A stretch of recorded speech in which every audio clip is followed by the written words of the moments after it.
This show contains views and opinions that may not be suitable for certain audiences. Listener discretion is strongly advised. A friendly reminder, Mary Jane edibles are not a substitute for actually paying your Lyft driver. Don't forget to tip your bartenders, you filthy fucking animals. And if you've got kinks, we've got links. Don't forget to subscribe, put on your seatbelt, and enjoy the ride.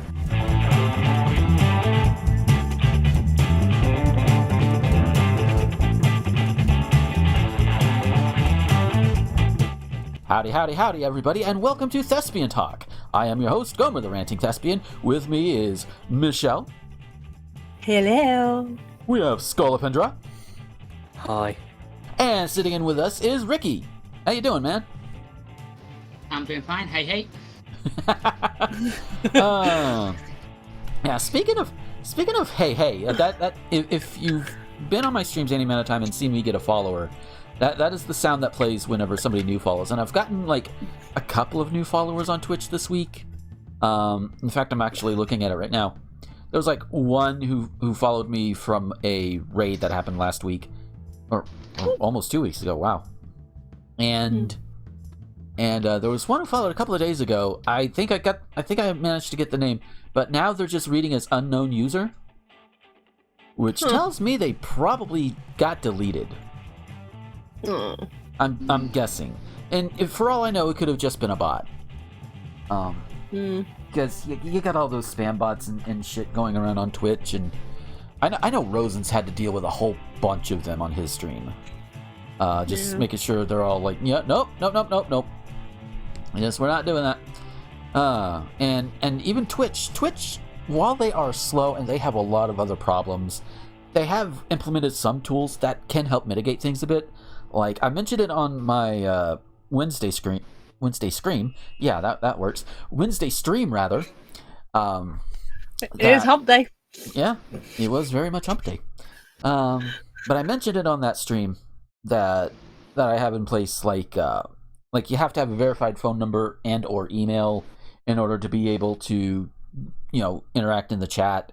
In fact, it's even in the rules. Like, if it's your first time in there, you can just click on it and it'll actually tell you, like, hey, you need to have this. Otherwise, you have to both have had your account for at least a month and have followed me for at least a day before you can start chatting. There are exceptions for like subscribers or what have you at this point. But I'm not even an affiliate yet, so I can't. That's not a thing. And of course, moderators obviously have that perk as well. They don't have to worry about that because they're moderators. They've been around for a while. So yeah, if you regularly watch my streams, then you've already heard that. But if you're just listening to the show, then hey, got something new here. Yeah, and speaking of my streams, I've been doing more Minecraft lately.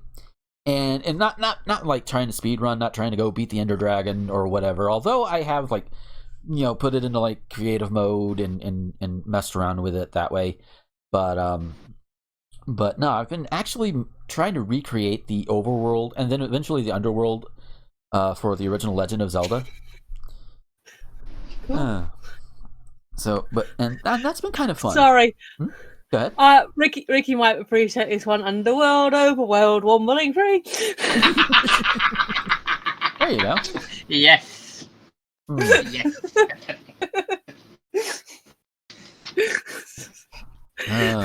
Sorry. It's okay. Oh, God. It's okay. I mean, it doesn't derail itself any more or less than we do on Random. Yeah. Which we're one of those shows we're watching through is the 1986 anime version of The Wizard of Oz. Which technically is like it's 4 of the Oz books throughout like 52 episodes, and the first one takes up like the first 17, and there are some issues. I mean, I'm able to overcome them because it's like, what, I've seen worse, I've experienced worse. This isn't too awful bad. It's got issues, but it's not gonna blow your skin off. But at the same time, it's not gonna also make you want to eat a child. Those are both very weird expressions. Yeah. But Rosen, poor guy, he's just like eternally bored by the series. I'm like, I mean, that's fair, but it's like, I'm enjoying it. But that's the nature of just certain podcasts. Sometimes you're gonna have disagreements, and that's fine. That's the way to go. I mean, hell, we had that disagreement on Random, and then like 2 hours later, we're like sitting there watching YouTube videos, including like the whole story of Garfield Eats that Izzy's just put out.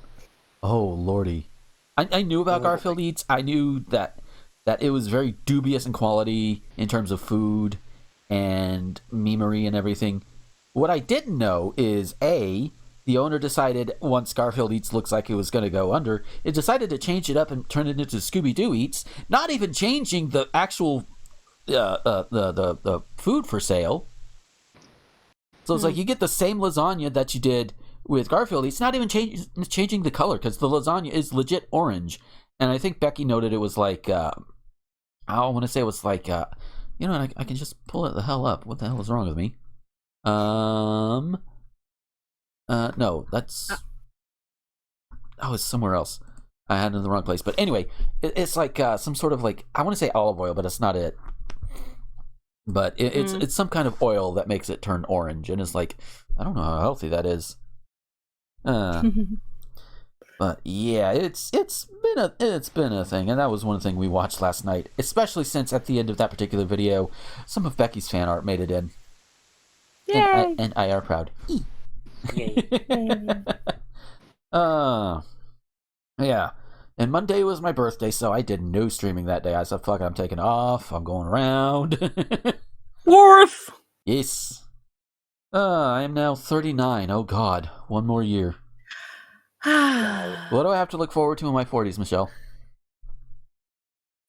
People sighing at you when they moan about being 30. Or you sighing at them when they moan about being 30s. Oh, God, I'm already doing that. Fuck. That's not too bad. Yeah. I mean, I don't mind. I have to keep telling Aaron off when he keeps saying, I'm old. We're not that old, shut up. Although, actually, I found out recently his best friend is actually almost a solid year older than him, because Aaron's birthday's the 24th, and Sean was like last month. Mm-hmm. And I was like, I thought you guys knew each other from high school. How did that happen? And I didn't know, because it's not a thing we do, but for certain classes, in their case, drama class, they just like mix up the groups. Yeah. Like if there's not enough, and like, oh, okay, fair enough. And yeah, they've been friends ever since, which is very, very cool. But I had the sense that Sean was like older, but I didn't realize it was like almost a whole year. So yeah, that was the thing I learned. Yeah, the mixing up of like classes in terms of just like extracurricular activities, band, football, what have you. Both the American and the European versions. We didn't have soccer here, but we definitely had that good old football. Football. April. Yeah. And of course I was in marching band, and oh God, I think I mentioned it last episode, but God damn, the marching band at the high school is just so it's depressingly small. Like But yeah, and I don't remember if I mentioned it last time, but I am definitely making sure I remember to mention it this time. But we do have a new patron, and that is Ari. I mentioned him a little bit earlier. So yay.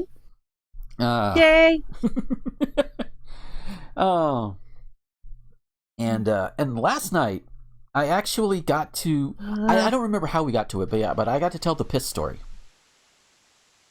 Have I told any of you all that piss? Oh. Y'all, I haven't told that on this show, or at least not with you guys on here? Maybe, but I might have blanked it out. Okay. So since we have time, because I told a very truncated version of this on the last Random A, and then I also mentioned it on the aforementioned stream with Ari and Dalton. So Dalton got to hear it twice, and if he's in here right now, he's going to hear it a third time. Poor guy. Hey, Dalton. So okay. Back when I was a teenager, I was like 13 or so. We had issues with my brother cousin. It's not a religious thing. He is biologically my cousin. My parents adopted him. That's the simple explanation. So, anyway, he had this problem of going around and drinking after people, whether they allowed him to or not. No sense of boundaries there. And I should also note that, he is like 5-6 years older than me, so there's no excuse. Well, I say 5-6 years older than me, and he also suffered a head injury in like I think it was middle school, early high school. Either way, enough time had passed to where he could understand. He's perfectly functional to the point where boundaries should understand. He should understand boundaries. So he had this issue, and he did it to me a lot because I reacted. So just like your typical bully. So one day he did it, and I'm like, you know what? I just had enough. So I took my can of pop, which was almost empty, and I went to the bathroom and I topped it off. And yes, you can guess what I topped it off with. It's called the pee story for a reason. But almost to the top. Almost to the top. I rinsed off the lid, and a little bit of the water got in there to help disguise the fact that I did it and all that. And then I did something which really should have been a red flag for him. I offered him the drink because we'd all been at this old bargain store building that we were fixing up, and it was a hot day in a Florida summer. Even before you account for global warming, it was hot as balls. So I was like, here, have some of this. And he starts drinking it. I can't hold it in because, I'm 13 and I'm immature. And he's like, well, what's so funny? I said, you just drank my pee, dude. Cue him running to the bathroom, presumably to wash out his mouth and puke. Meanwhile, my dad and his buddy are over to the side. They're breaking. Oh, God. I got in trouble with my mother. Nice. I say it's good that you had, adult supervision. Yeah. Responsible people were there. Yeah. See, here's the thing. I got in trouble with my mother later. Well, of course, she found out about it. And I said, well, look, Dad was right there laughing. And he just looked at me and said, no, I wasn't. I'm like, you fucking traitor. Oh. And you know what? It's all okay. Not just because he did learn his lesson. He didn't drink after me. Or anybody else, as far as I understand. But he still had boundary issues because he ended up being a kitty diddler. So fun. Yeah. Okay, well, fuck that guy. Great. Yeah. So I have no guilt in making him drink my pee at all. No guilt there. And so the reason why that ended up getting brought up in my stream the other day was because of one of the gifts Becky gave me. No, she did not send me pee. But she sent me a plush of Abacchio from JoJo's Bizarre Adventure, and also a bottle of some sweet tea water bottle drink enhancer. And for those who don't know, towards the beginning of JoJo Part 5, Abacchio decides to haze the newcomer, Giorno, by secretly peeing in the teapot and offering him his piss mixed with some tea. And Here's the thing. Giorno, unbeknownst to everybody else, he turned one of his teeth into a jellyfish. Makes sense in context. And how? Stand user, magic, whatever you want to call it. It's bizarre. So anyway, nobody else knew about this when Giorno just decided to just chug it. Took the teacup and just chugged it. And then it's revealed, he turned it into a jellyfish, and the jellyfish absorbed the pee. Okay, then. And that is why people in my friend group like to compare me with Abacchio because of that scene, and because of what I did to my brother cousin. Wow. I mentioned, I just touched on it last night, and even Kaylin was like, wait, what? Apparently she had never heard it. Then again, I would be like, well, we've known each other for over a decade. I haven't told you that? Well, we also didn't talk regularly until Random A, so. I mean, she's been on the show a couple of times, but just never much of a regular thing. And I'm also a mod in her Discord. How do we do that? It's cool. I'm fine with it. But yeah, enough about me. Michelle, how have you been since the last show? Well, I wasn't on the last show because I had the ick. I had the ick bad. I actually had to take days off work, which I haven't done in a while. And my boyfriend also had the ick. Ooh.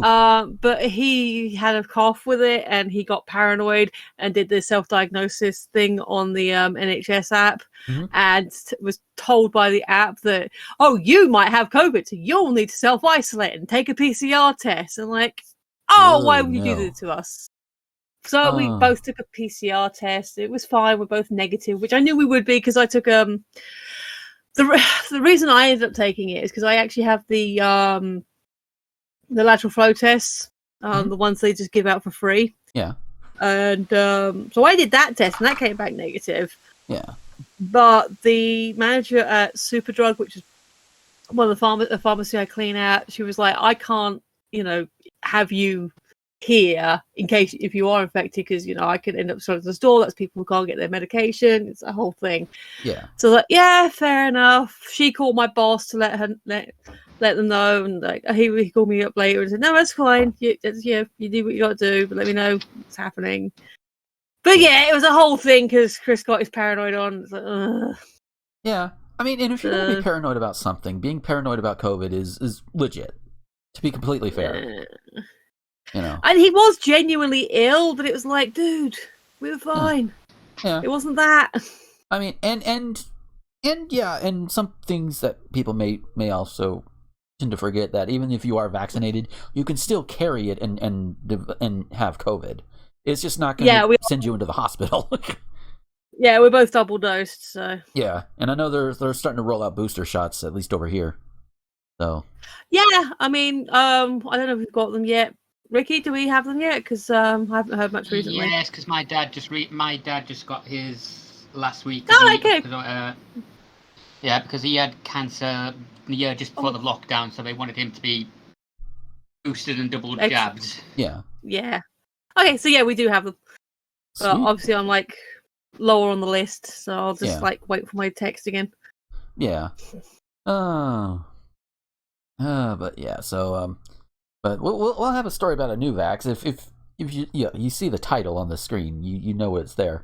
And if you're watching this live, or if you're watching the live version that I put up on Patreon, then you already know where we're going. But before we get there, Scully, I don't know, I'm in it. Yeah. Sorry, carry on. But yeah, Scully, how have you been? Oh boy, it's been a week. Oh yeah? Yeah, well, okay, so a couple days after my birthday, yeah, thank you, I started coughing a bunch. Oh no. Yeah, and this kind of happened last year during June, but so I figured, okay, I guess it's pollen allergies, but then I started taking pollen medicine, was still coughing. Then I figured, okay, maybe it's beer, because apparently that contains histamines, so I stopped drinking beer for a while. Still coughing, and then I'm like, okay, maybe I'm just sick, and I have a cold or whatever. Start taking cough medicine. I mean, it kind of works, but like, in the morning and during the night, I start hacking, like, so hard that I puke. And so I'm figuring that, maybe I just have asthma. So, I mean, I gotta wait, like, like, a few more weeks and see if the symptoms persist, because Mom thinks it might be a virus. Not necessarily, COVID, but a virus. Yeah. So I'm weighing that out, and, less than a week ago, my Discord got hacked because I was a sleepy idiot and decided to, someone, the thing did not really look suspicious at the time, but, in hindsight, there were so many red flags. It's like 6 a.m., I get this DM from someone, he's like, hey, got 5 minutes? And I say, okay, sure. He says he wants me to test a game out, and he said, okay, this should have been a red flag. He said, I need 5 feedbacks, and I have only 10 minutes left, please hurry. And I'm like, something about an assignment, and, I should have been, tough shit, you should have gotten it done earlier. Yeah. But no, I decided to be nice. I decided, okay, I'll play your little game. Yeah, game turned out to bypass my two-factor authentication and hand the account over to, like, a hacker. So now I have to use a new Discord account. Oof. So, I mean, I am working with Discord to try to get my other account back. I really hope it works. I have heard back from the guy who accepted my ticket, and he did say that he sent it to the Discord team for further investigation. I hope something comes of it. Yeah. But I don't Yeah. know. But yeah, moral of the story, yeah, don't fucking download fucking random EXEs from, like, from Discord. Yeah, especially for Yeah. people you don't know. Yeah, this dude was my friend Oh. on Discord. Oh. Yeah, this dude was in my friends list, and I kind of recognized the username. But, yeah, turned out that was the first time I'd ever talked to him. He was somebody who was in the Inverted Fate Discord, like, 3 years ago. And left or got banned, I cannot remember. Yeah. And we had a bunch of mutuals, so I thought, okay, yeah, maybe I just forgot the guy. Because 2018 is a blur for me. I cannot remember what happened that year. Yeah. Yeah, blame the alcoholism. Oof. Yeah, but yeah, man, the thing is, if I had been more alert, I would not have fallen for it. Yeah. There were so many red flags, like, yeah, like, God, I mean, even if I had downloaded the EXE, I would have had second thoughts, like, wait, this is a bit suspicious, I'm not running this. Yeah. Yeah. Like, okay, if it was on, like, what's that website?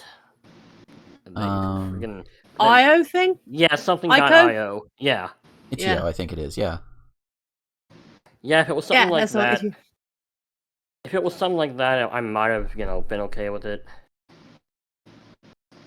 Yeah. But yeah, ugh. And apparently this thing's been going around a lot. They've gotten way better with fooling people. Yeah. 'Cause it used to be like, oh, free Nitro, or oh, hey, I accidentally reported your Steam account, and you need to click this link to try to, tell them that, it was an accident. Well, and I've never fallen for that one. It's like, okay, yeah, right. They're not gonna do that. They don't take down Steam accounts just because of a report. They gotta see evidence. I mean, like, there's been people with friggin' the N word in their name, and they didn't take their accounts down. Yeah. That's not that word's in there. Well, maybe they're black. Well, we don't know. I mean, but they're white. I don't know. Yeah. I'm glad I don't do that. Me neither. So Ricky, how have you been since the last time you've been on? Dealing with some stuff. Uh-oh. Yeah. I'll try to cut this a little short. We had a stepson of a relative lose their battle with depression. Oh no. Oh shit. Oh no. And then we were just getting over that, and then on personal level, my girlfriend lost 3 close friends from her school days in a car crash. Oh shit. Oh god. Holy fuck. That then triggered her depression, so I've basically spent most of the last couple of months trying to get her through a very dark period. Yeah. Jesus. Very understandable. Holy shit. Yeah, dude, I'm sorry, man. Yeah. It's alright, still. Thank you, though. No problem. Yeah. Wow. So that's why I kind of suddenly went radio dead air kind of on this part. No, sorry, Nash. Yeah, this week in particular, like, it's been kind of a downer for certain points throughout the week too, because like, Becky's mom had to put one of their dogs to sleep because she had like a tumor on her heart that kind of burst. Which, first of all, I didn't realize tumors could burst. Second of all, holy shit, ow! And so Doggo had to go to the big sleep because we don't want them to suffer. Yeah. I've kind of been off Discord for a while. Which one was this? Because it was Pebbles. Pebbles was the older one. Because she's not long. Okay, because she didn't long lose. Is it Sydney? Yeah. Sydney was the one that had to be put to sleep like a month or two ago, I think. Yeah. And now Pebbles. Oh, Pebbles was adorable. Yeah. And poor little Sammy, he's picked up on the fact that something is wrong. Took him a couple of days because Sammy's such a dumb child.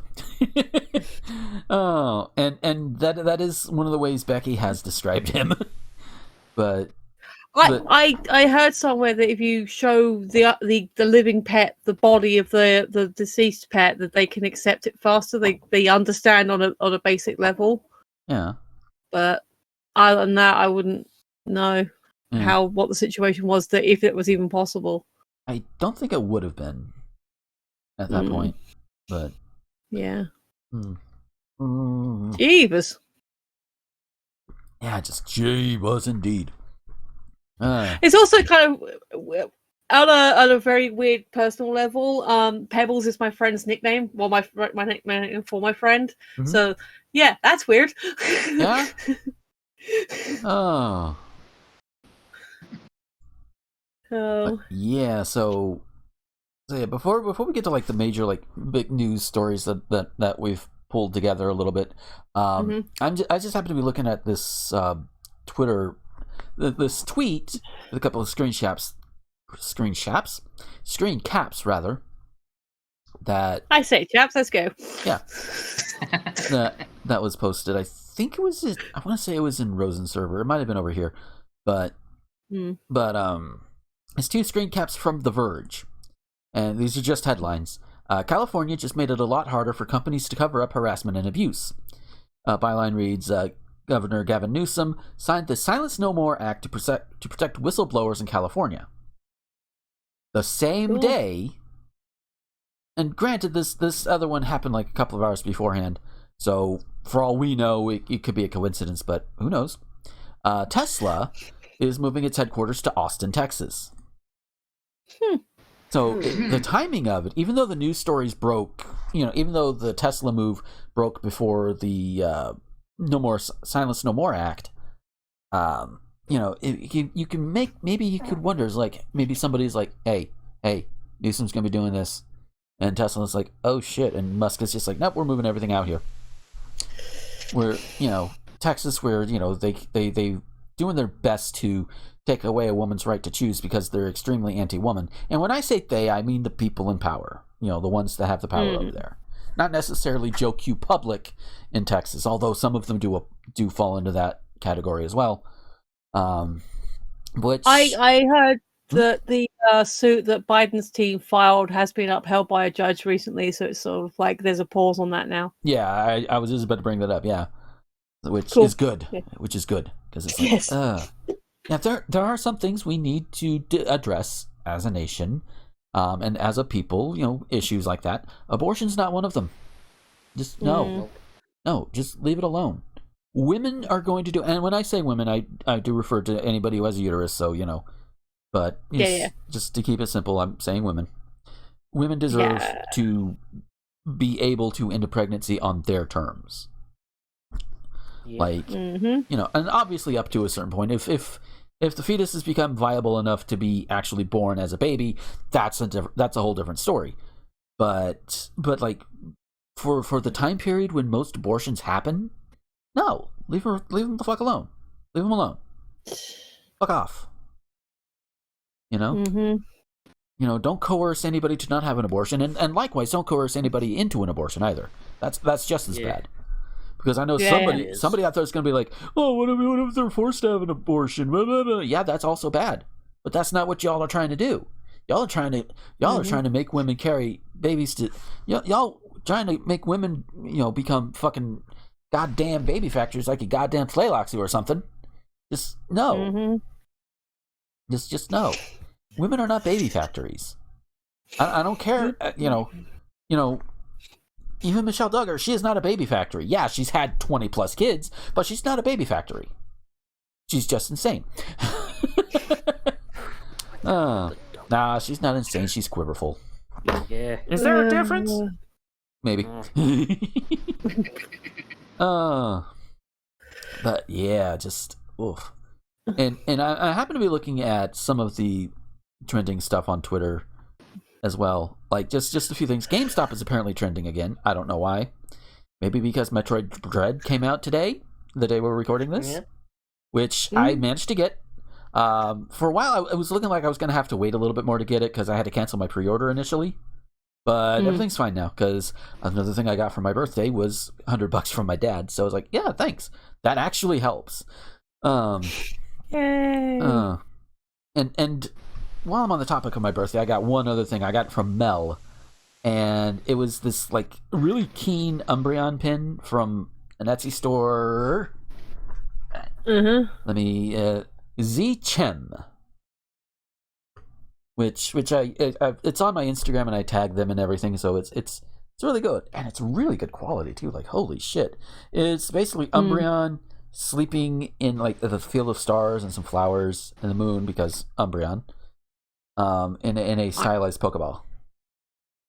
Oh, very cute. But yeah, they do some good work over there. So yeah.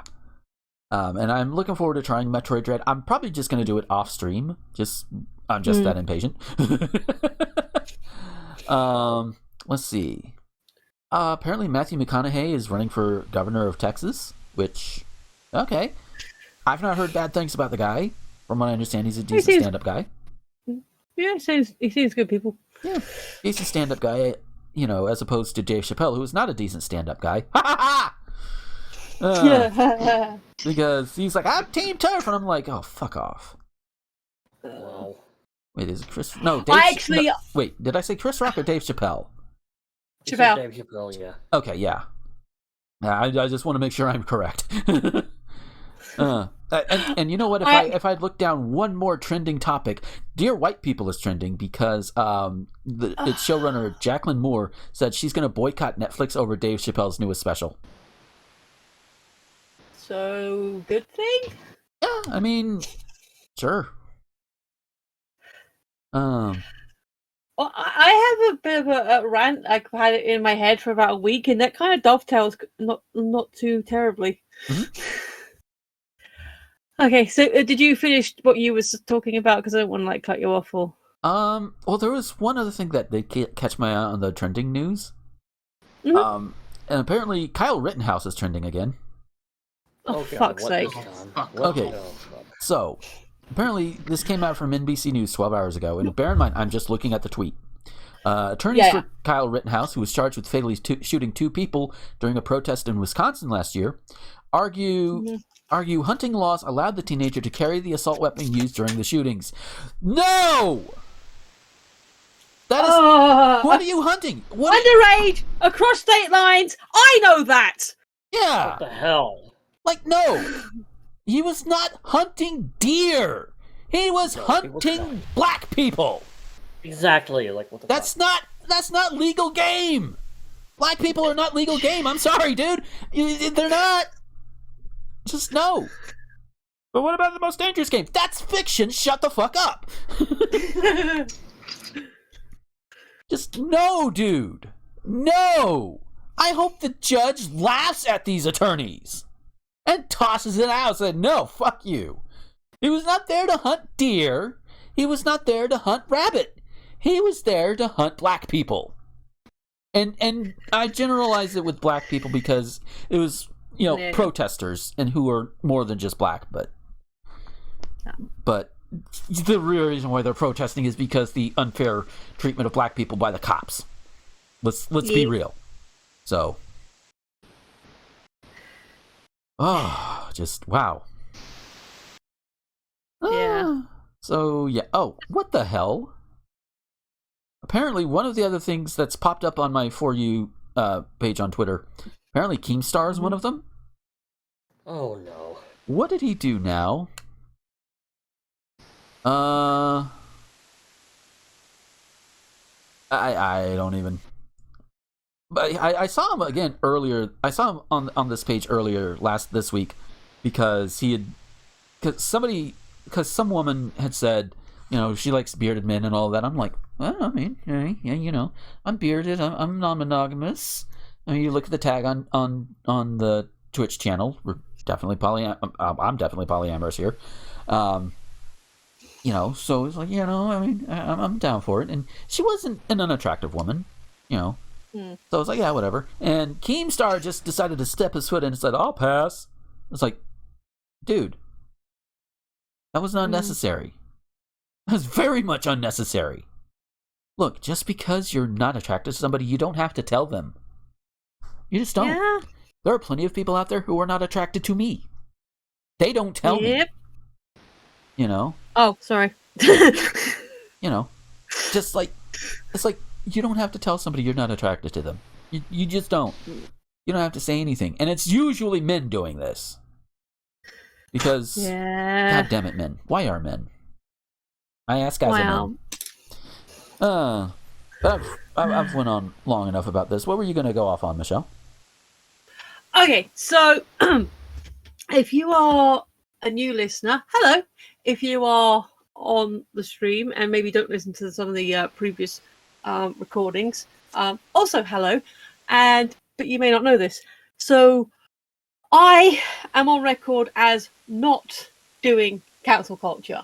Like, whoever's defining it, left, right, middle, whatever, I think it's kind of dumb. To me, it feels very performative. If you don't like something, then just don't engage with it. Okay? So that's kind of a preamble to that. Like, I mean, if someone's like legitimately a problem and someone's like, oh, well, actually, are you aware of this thing that they did? And like, not allegedly, like you've got proof that they actually did the thing. Yeah. Then okay, but again, only if someone asks about it. Yeah. You know. And I will say that approach I think is probably the best approach for like 90 to 95% of everything. Like, especially if it's like an entertainment. Like, we'll use Dave Chappelle for an example here, because it's like, yeah, I'm not going to see a special. Yeah, I know about what he does in his special because people talk about it on social media. I'm not going to go up to the guy and tell him to go fuck off to his face. Number one, I don't have the money to go to wherever he is. And number two, I'm too lazy. You know, other than like talking about it and mentioning it as like a news item and opinions and all of that, you know, and other than informative, whatever, you know, I'm not going to watch a special. I don't even Netflix. If I watch anything off Netflix, I do the yo-ho thing. Because there are too many streaming services that cost $15 a month. Consolidate them all into one, assholes. You can work together. And you can work together without having to monopolize things, Disney. I don't know. I mean, Disney Plus. I mean, do you guys like carry Star? Is that part of your package? Because the shit we're getting on there now because of Star is amazing. But that's a sidebar. I am not sure, but yeah. Point is the whole, you know, 90 to 95% deal. Yeah, but I have a feeling where you're going is going to go into that like last little percentage. I have a feeling. So another quick for those of you who aren't aware, there is a streaming service called Curiosity Stream. Which is really good. They got the documentaries. It's on Roku. My partner found something on there a little while ago that he enjoyed. It's good. And if you sign up with Curiosity Stream, you also get Nebula, which is also really cool and has a lot of interesting sometimes long form videos. Sometimes they've appeared, like a version of appears on YouTube as normal, but then like you've got the adverts, and like sometimes it'll have extra bits that may be a bit too hot or too spicy for YouTube, and you don't have to worry about the adverts, and everyone gets a fair thing because they're all like investors and people in the service, and that's really cool. Yeah. And I don't watch Curiosity Stream nearly enough. I don't watch Nebula enough. Although I did watch a really interesting documentary about the boat that blocked up the Suez Canal, and like the guy was explaining it. That was really cool. Yeah. So yeah, I paid £15 because of the deal I got on the person I was watching, and I don't regret paying that for an entire year for two channels. Yeah. So that is the thing. So Nebula is a thing that exists, and obviously, people who are on YouTube, especially those that are actually involved in it, say like Legal, Mhm. will occasionally have it as one of their sponsors. Yeah. Well, Curiosity Stream and then like Nebula come with it. Yeah. Right. So there's the thing. So they do the thing, they do the ad read, and as you know, ad reads, especially for something like a channel, will have names of people that are involved with that channel, that service. Yeah. So here's the actual ranty rant part. Uh-oh. Someone on one of the servers that I'm in decided that because Todd in the Shadows did an ad read for Nebula in which he happened to list Lindsay Ellis as one of the people who was on it because she has been part of Nebula from, I think, day one. Yeah. And she's, I mean, I don't know how ad reads work. I know you get a thing. Like, so say if we did a read for Nebula and it had like, hey, here's your ad read. There are like 6 names of people you might recognize. Pick out 3 that you know your audience will relate to the most. Mm-hmm. Todd is going to pick Lindsay. Yeah. I mean, they've worked together for years. I think they dated for a while. They're still good friends. Yep. So, you know. So this person in the server has basically cancelled Todd because he mentioned Lizzie in an ad read. Oh, but I thought he was one of the good ones. Now that unsub hurt because I liked Todd. I thought he was a good person, but he mentioned her name in an ad read. Oh no! Gross. It's like, hey, find that person, bring them here. Lindsay Ellis. Oh no, I mentioned her name! Oh! Actually, we mentioned it several times, but oh no! Just, that's like, I understand if you have like some issues with some of Lindsay's actions. That's understandable. She has done some things that made me side eye a little bit, maybe scuffle a couple of inches away here and there. That's fine. Whatever. I don't remember when we last talked about Lindsay because of all the Raya stuff. Which, by the way, I don't know if I'd seen the documentary that she did at the time. I have now. Watch it. She actually talks about a lot of stuff, and whether you believe her or not, she's talking about it, and a lot of it makes sense to me. Yeah. Because a lot of I can see why she didn't necessarily address some of the stuff at the same time. Secondary, I've seen Raya. I understand the comparisons to Avatar now, and also she's right. Honest Trailers did the same joke. Yeah. I mean, it's like that's one of those things where it's like, I mean, if you're compared to one thing or another, that's whatever, you know. And and it's one of those things like, it reminds me of, I've probably brought it up on a stream or a show somewhere before, but like years ago on Tumblr, because of course Tumblr, there was this user called I think it was like SJW Wario or something like that, and for the most part seemed alright, you know. It's like, hey, cool, you know, we have a lot of the same ideas. But then he called a picture of 2 people cosplaying as Peter Pan and Peter Pan's shadow with black everywhere, like including like skin, face, whatever. And I don't mean like, oh, they use like the brown for the black face. No, I mean like literally black, as in like black as my pop filter here. That color, you know, the hex of all zeros, black. All right, because literally a shadow. He's like, well, that's blackface. And it's like, in a literal sense, yes, but I know that's not what you mean. And hi, theater major here, and also with backup of like other black people on Tumblr, be like, no, dude, what the fuck? No, that's not blackface, because blackface is a very specific thing. And it is meant to caricaturize and caricaturize. And basically make fun of black people. That's a specific thing, you know.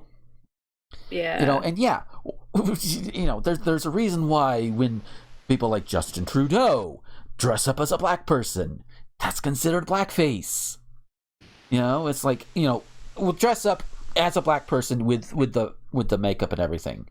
I should be clear on that. So, because you can dress up as fucking Isaac Hayes all you want, just don't do your skin color like his. Wear the outfit, maybe even the hair, although that may be borderline, I don't know.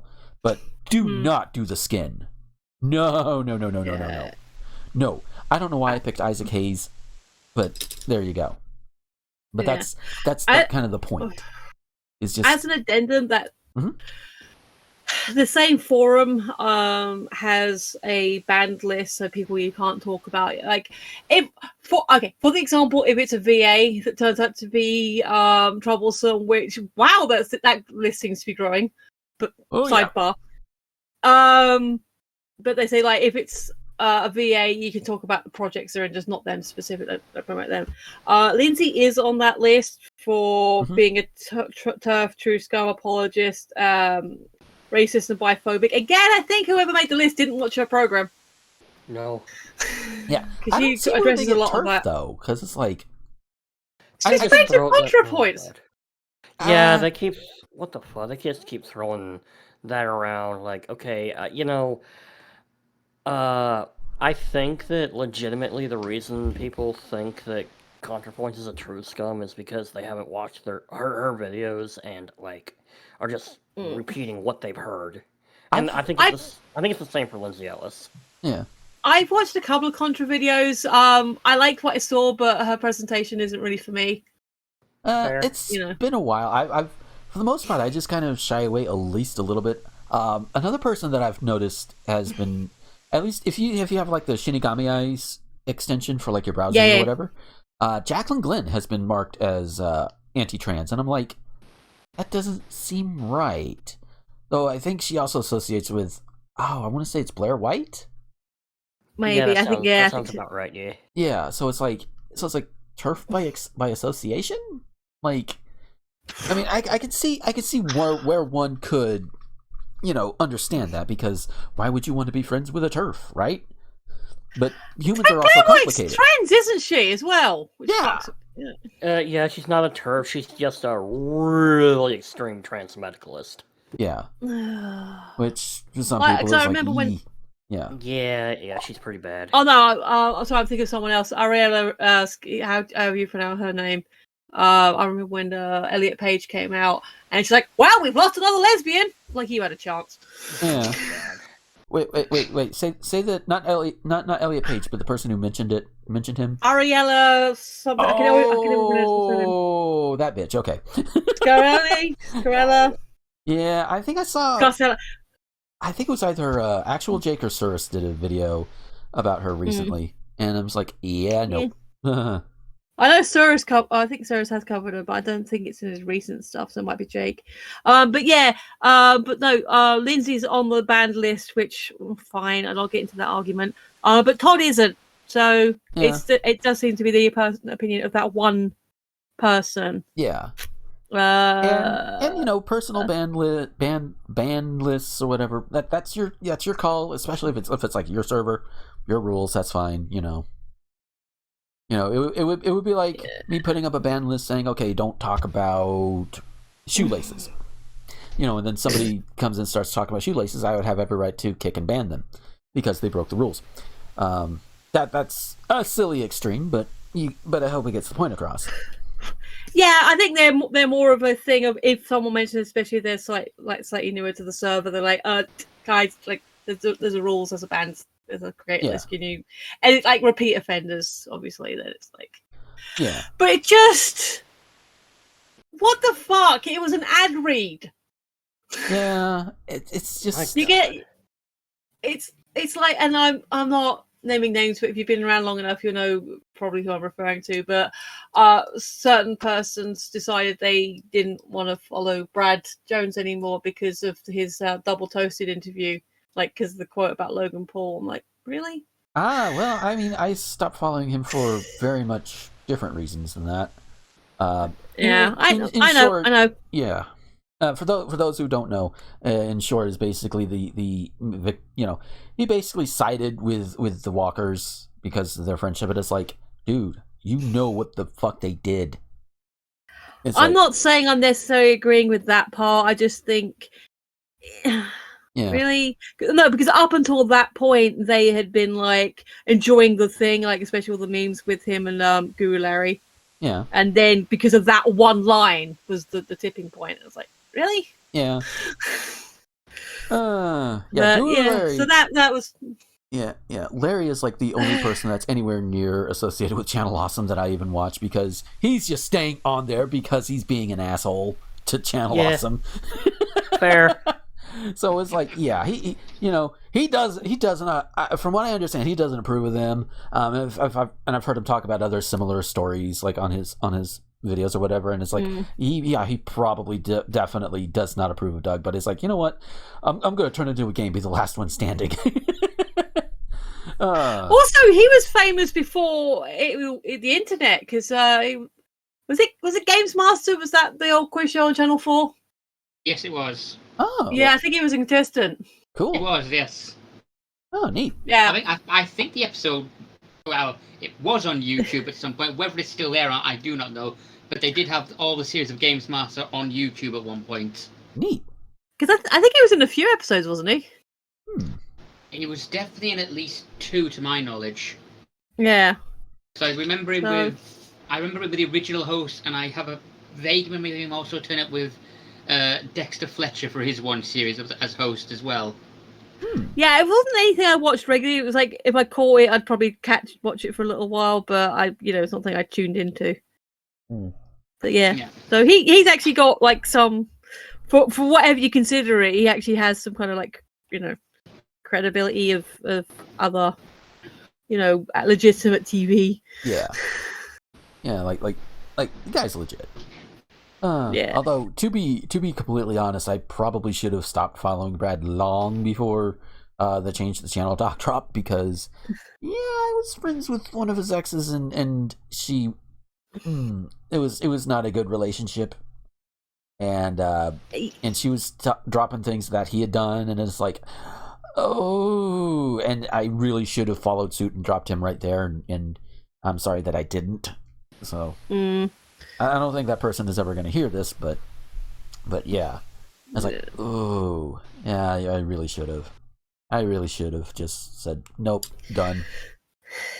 Yeah, and that's why we've had this conversation before, but it's like, it was just that one, like, oh, really? Just, it's an ad read! Yeah. Yeah. Now, getting that pissy over an ad read, because again, even if you take out the fact that Todd and Lindsay know each other, let's say that they don't, for the sake of argument. Yeah. He could also know his audience too. It's like, okay, some people in his audience also watches Lindsay's videos. All right, there you go. That's something to get in there. Boom. Again, I mentioned Devin before. I'll mention him again. When Legal Eagle does his ad reads for Nebula, he also name checks Lindsay as one of the people on the channel. Yeah. You're going to drop him too? Right? You're going to drop everyone who mentions Lindsay in an ad read? Hell, if somehow we get a sponsorship from Curiosity Stream or Nebula.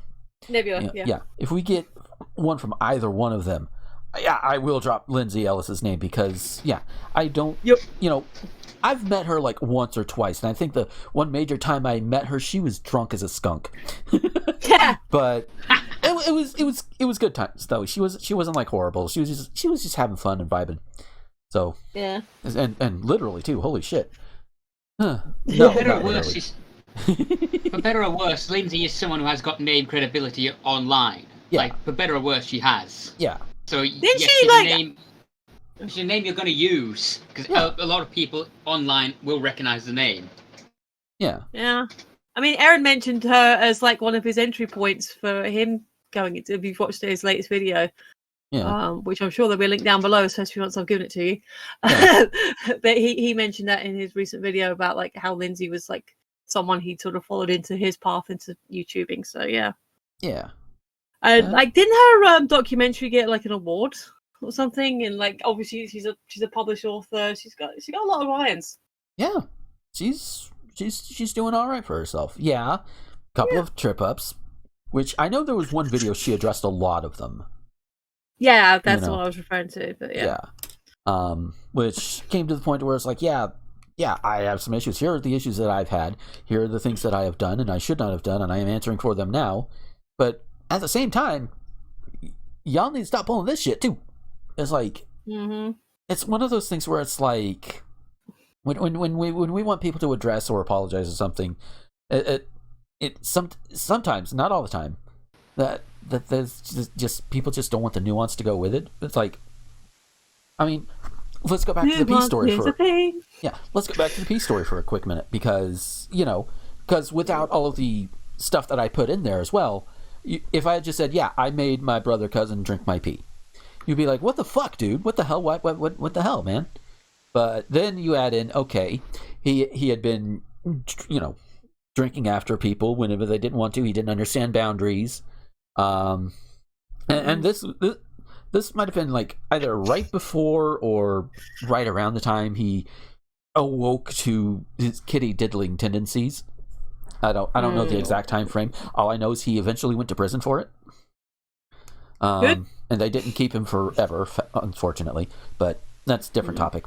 But without all of that nuance, all you would have is, hey, you made somebody else drink your pee when you were 13. What the fuck, dude? And honestly, with that would be a very... Hell, even with the nuance, it's still a viable, still a very valid option. Not option, but reaction, because that is a bit what the fuck, let's be fair. It's funny, It is, but it's also what the fuck. Yeah. You add that nuance around, and you get the whole story. So it's like, oh, okay. So yeah, it's like, yeah, you did the gross thing, but he was also doing things that outright ignored boundaries. Like drinking after people after they've told you no. You're ignoring a boundary right there. So, and you should not be getting away with that. I don't care who you are, And I make sure to make people who are in my life know, it's like, hey, sometimes I accidentally overstep a boundary, and I think all of us here can say the same thing. We try to stay cognizant of it. We try to be like, okay, here's this boundary here, and sometimes there's like maybe a misread signal somewhere or what have you, and we accidentally step over it. Once we know about it, and I'm saying we, but I'm also referring to just myself.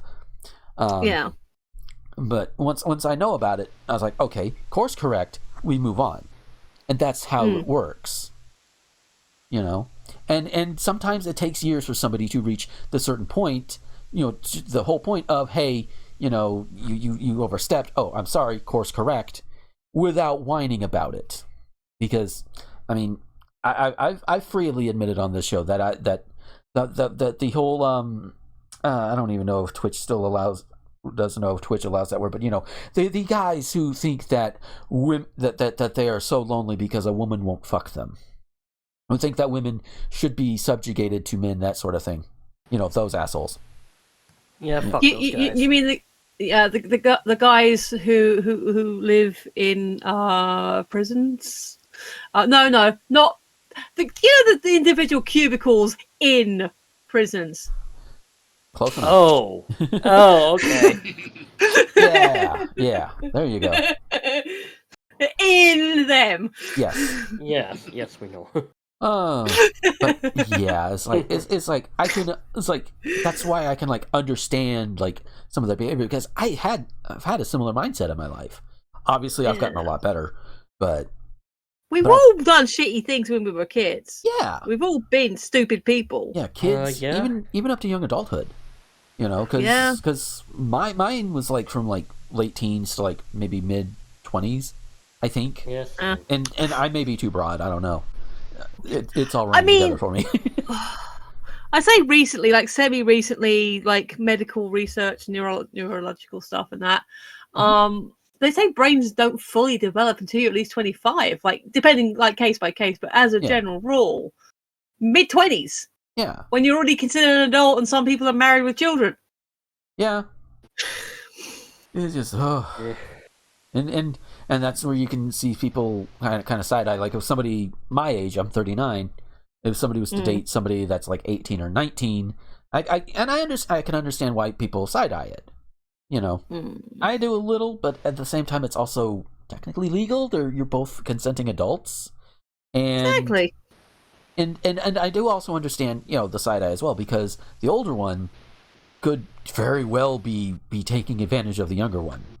And that's a possibility. That's also a possibility no matter the age difference, but it's more pronounced when it's like, you're twice their age, literally. So so that's the thing I understand. You know, point of it all, nuance, motherfuckers, and just because somebody mentions somebody else in an ad read, just no. That's your loss, my dude. Like, if you don't want to watch his stuff anymore, fine. Yeah. I'm not gonna stop. Thing is, I like Todd's stuff, and why am I not subscribed to him? Oh shit! most of the time we watch it, it's with like Rosen and everybody. So. Yeah. But then again, I've got like so many channels I'm subscribed to on YouTube. Holy shit! I need to do a sort out. I really do. Every now and again, I run down it because I have got some gimme eyes, and I like make sure nobody's gone red on me. Yeah. Oh, actually, someone did. Uh-oh. And I was like, no, not.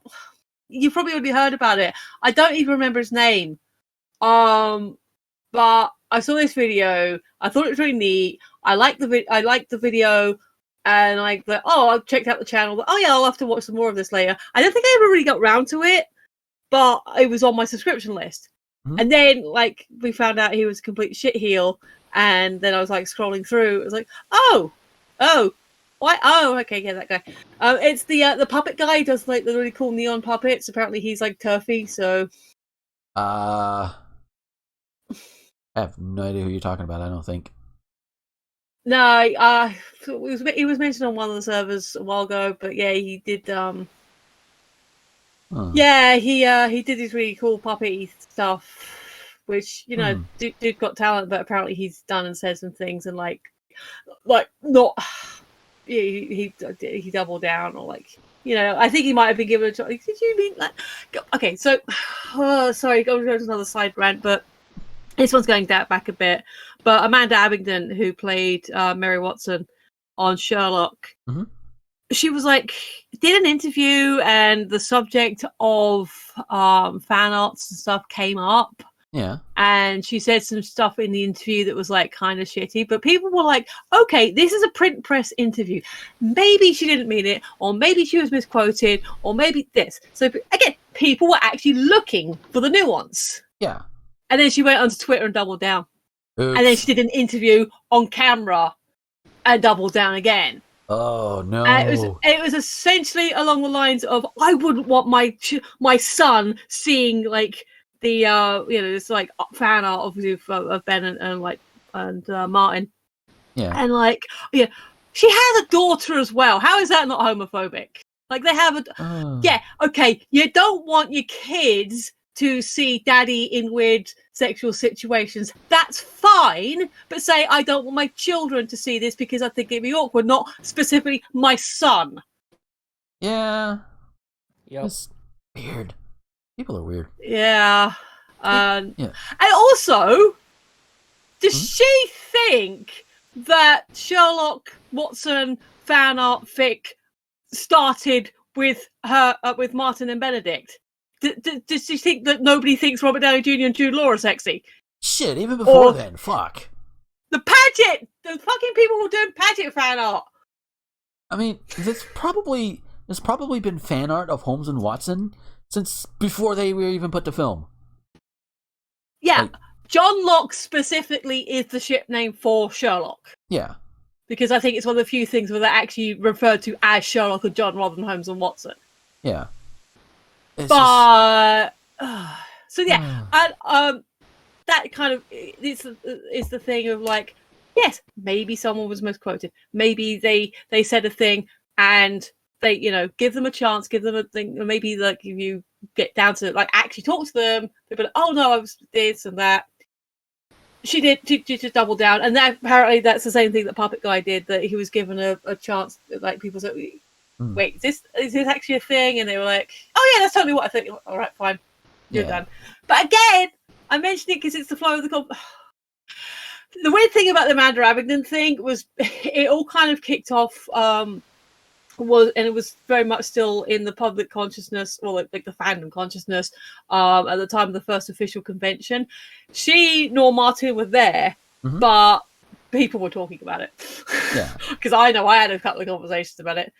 But yeah, last point in that, she and Martin Freeman not together anymore. So I don't know what happened. I don't care. It's their personal life. I'm not getting into it. They still got children together. So, Yeah. I hope it's at least civil. Yeah. But yeah, that. I've been ranting a lot. Does anyone have thoughts on what I've said? I was just about to ask. Scully, you got any input on all of this? Yeah, like it's just crazy how some people will be like, oh yeah, this person did this mildly, maybe not even a little bit problematic thing. Oh, they are the devil. Let's fucking, witch hunt them. Let's fucking start a fucking hate mob. Yeah, especially when it bullshit. happens on the left. I know I said cancelling by any definition I don't like, but especially when the left do it. Yeah. Yeah, and okay, let's be honest, it's fucking Twitter usually. Yeah. Yeah. Yeah, it used to be Tumblr, but Tumblr's kind of calmed down quite a lot. Yeah. Yeah. Well, after they got rid of the porn, people left, and now it's like, people, I think, occasionally look at it Yeah. if someone's posting stuff, but... Yeah. I mean, Tumblr nowadays, like the quality of the posts I see hasn't really changed because I didn't follow that many blogs on my, porn blogs on my main one. I have a separate one for that, but I do, but the quality is good. But the problem is, at least on the desktop, and it may just be a Firefox thing. I haven't tested it on any other browsers. It will not load more than like up to 4 or 5 at a time. For me, like normally you can scroll down and it'll keep loading, but it's not doing that. I don't know why. I hate not having infinite. I'm using Brave browser, and yeah, that's not happening with me. Maybe you need that new Xkit extension. I actually installed it and no change. Huh? Weird. It is. Might be a Firefox thing then. Yeah. That's what I'm starting to guess. But yeah, so we're gonna go ahead and take our break. But before we do, before you did Ricky have thoughts on all the ranting? Oh yeah, he is still here as well. Oh yeah, I know. I noticed he was like peppering in a few things, so it was like, oh right. Any other things you want to pop in there, Ricky? I'm sorry. No, I think pretty much everything has been said. It's just people on the left side need to remember the word nuance. Yeah. Yes. It is. It is good to call out bullshit when you see it. Yes, but also remember nuance because humans are complicated. Calling out Donald Trump, Greg Abbott, Ron DeSantis for all of the heinous shit they pull. Yeah, Steven Anderson. Calling all these people out for the heinous shit they pull with the power that they have. Good. Yes. Calling out somebody because they mention a name of somebody you don't like? No. Not say childish. There are bigger fish to fry than Todd in the Shadows name dropping Lindsay Ellis. Right. Exactly. It's like we got enough issues. We don't need to be making any more. And there are plenty of issues out there that are pretty gray, honestly. And we got to remember that. There is not a black and white binary going on here. There's a lot of gray. Speaking of non-binary, back on October 1st, Matt Walsh, this motherfucker, tweeted out, "Since hashtag I am non-binary is trending, now is a good time to remind you that there are only males and females in the world. There are no other human sexes, just those two. That's called a binary system. You are not non-binary. Nobody is." That is what he tweeted out. And before we get to the response I've got up here that somebody else had mentioned, I just want to say, Matt Walsh, you can go fuck yourself. If it's the response I'm thinking of, it's brilliant. Yes. Wow. So this user, Purse, said, "You're right, there are two sexes. The one I have with your dad and the one I have with your mother." Got him. It's like, oh yeah. Like one of my mutuals, Vivian, she saw that, she tweeted that, and she said, "The power of this tweet, the sheer might." And yes. Oh yes, that is so awesome. So on that epic note, we're gonna go ahead and take our break, and when we come back, we've got a few news stories to look at. So stick around. Hey folks, we'll get back to the show in a moment, but first I want to tell you about Patreon. Patreon is what I use to get around all of the YouTube adpocalypse bullshit, and while I don't have a lot right now, every little bit does help. And if you like what you hear or what you see on any of my videos or podcasts, head on over there. For as little as $1 a month, you can get all of these things early before anybody else does, and you can get them completely ad-free. Yeah, I know YouTube right now is technically ad-free, but at some point, I'm probably going to get big enough to where ads will start coming in, and those can be annoying, so you want to avoid that, right? If you go ahead and go now over to patreon.com/Gomer21XX, leave $1, $5, doesn't matter how much, you can get all of these. Again, you can get them early, and you get them without ads, even when I reach the point on YouTube to where ads can be put on these videos. So it's a win-win. And you can even avoid the ads that go up on the Anchor versions that go out to all of the other websites that are out there. No ads. It's great.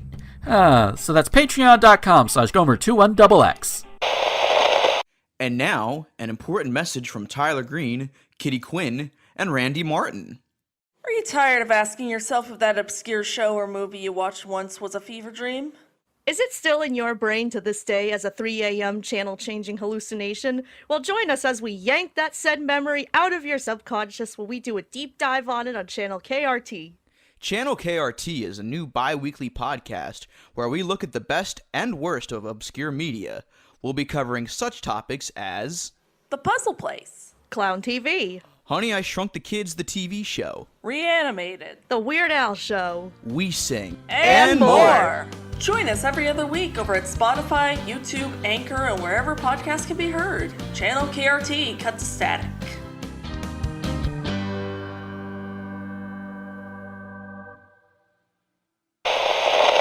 Hey y'all, wanna watch some anime? I haven't seen this one. Oh, good idea. I've been meaning to watch this one. Hey, can we watch this one? I was distracted. Ignoring how easily Gomer is distracted by booty, how about this one? Alright. How about this? Let's just pick one and watch one episode a week. We can even talk about it on a podcast. It's random, it's anime. What should we call it? Randome. Check out Randome. Recorded every week at twitchtv.com/rosenthorn. TwitchTV. And available. Oh, good lord. This is all staying in.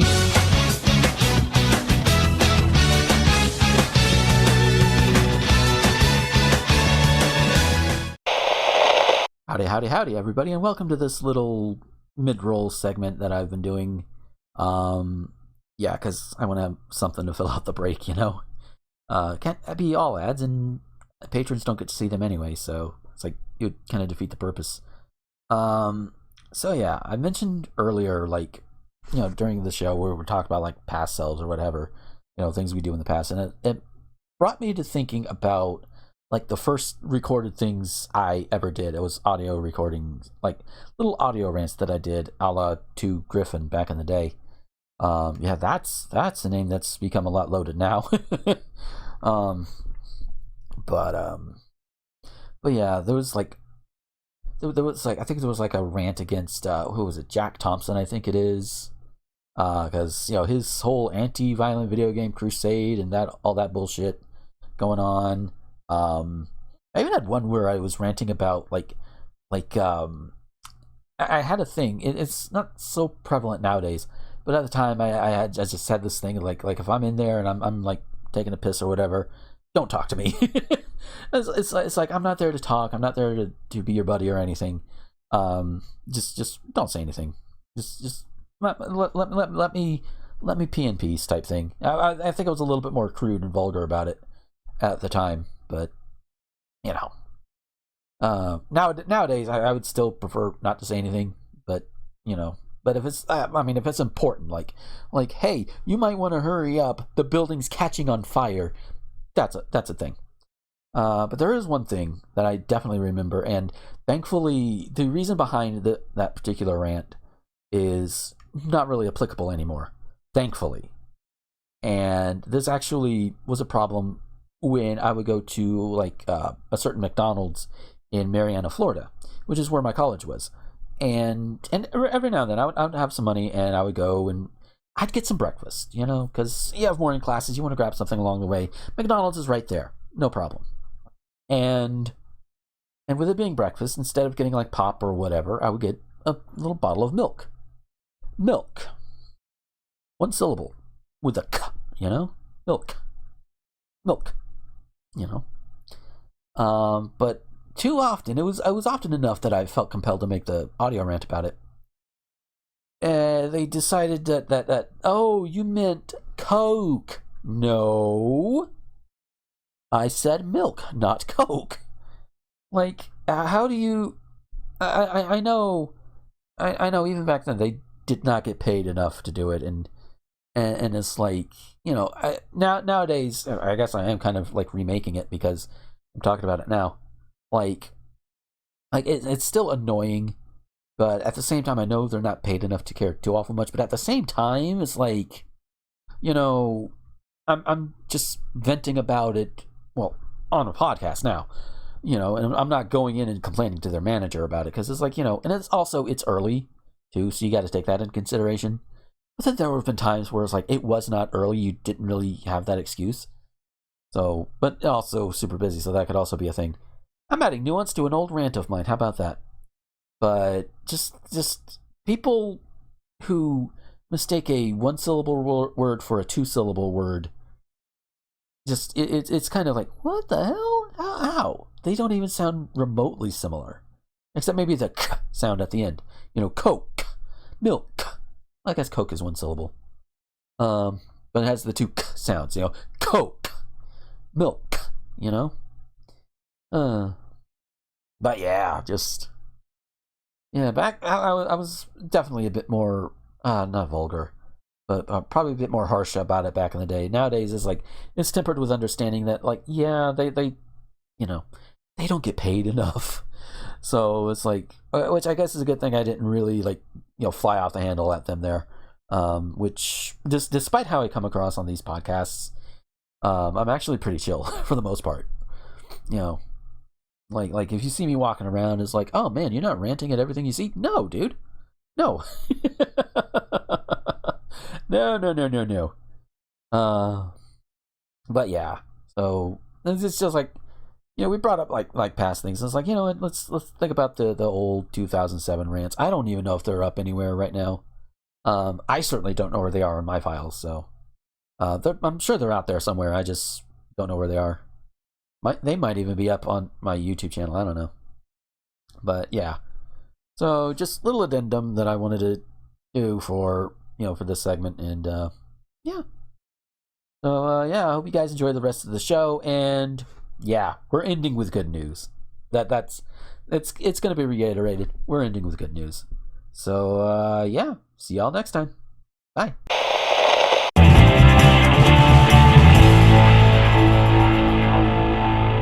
And we are back from our break. And if you're listening on Patreon, you got a little bit of extra there as well. Or at least in terms of the whole live stream thing here, which you get as a perk on Patreon. Patreon.com/Gomer21XX, which if you're listening to it on YouTube or on Anchor, then or your podcatcher of choice, then you basically got the ad twice. Kind of. Sorry about that. But hey, you gotta push the stuff, because this is the stuff that is probably the best thing I can do with my life, is just put out the stuff, hopefully entertain people, if nothing else, start up conversations and all of that, and yeah, the more success I see at it, probably the more it's going to be able to push me as well. Because let me tell you, there are some days where it's just like, it's just, and and feedback and knowing people watch and appreciate it does help, like emotionally and mentally as well. So it helps with that little bit of push. So yeah. So anyway, sorry, completely random before you continue, because it just came into my head. So I was watching a video, and in it the young lady sneezed, and I said "bless you," And then moments later, she said, "Thank you." She knew someone was going to say it. Wow. Yeah.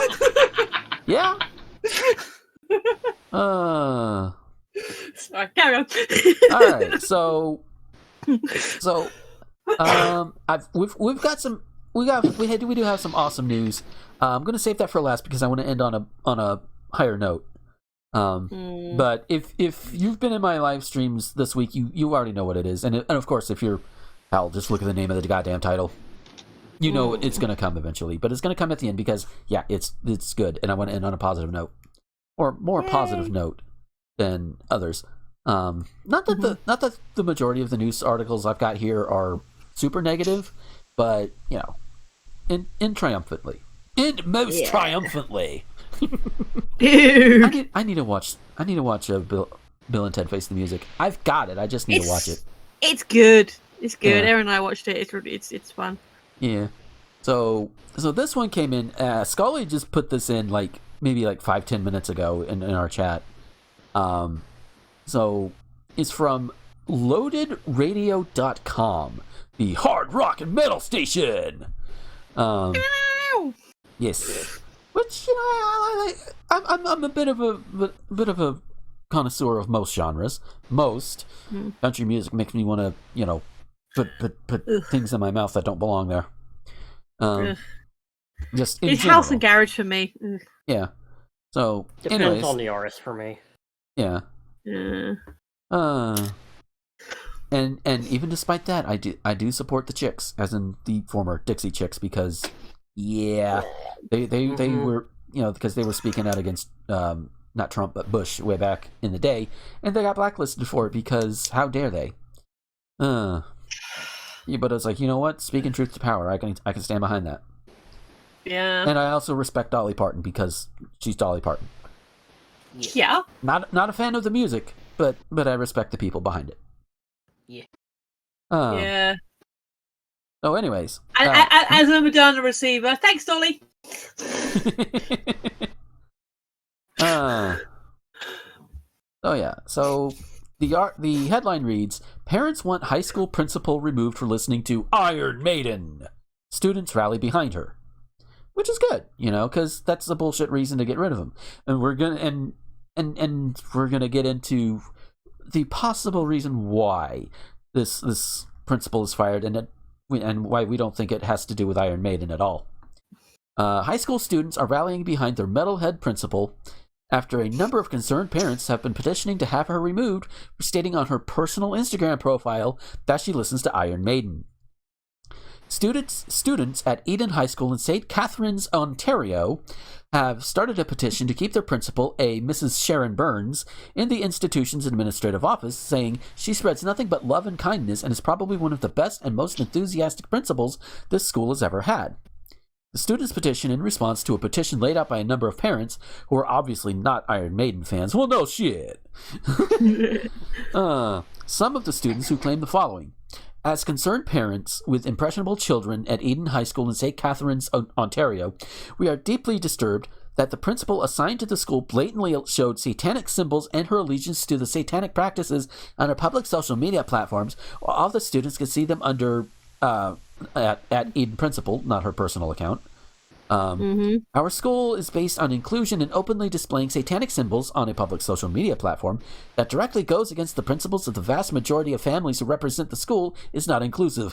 Bullshit! Bullshit, bullshit, bullshit. Because let me tell you something. You want to be inclusive. Okay, that's fine, and inclusivity is good. Satanism, as far as I understand, not really harmful. They just kind of keep to themselves and troll the Christians. Yeah, I mean, it's not even, not usually, really about worshipping Satan.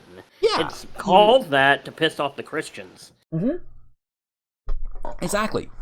So that's like the most they do. They troll Christians. Oh no! How horrible! They're trolling the Christians, and not even like maliciously for the most part, from what I see.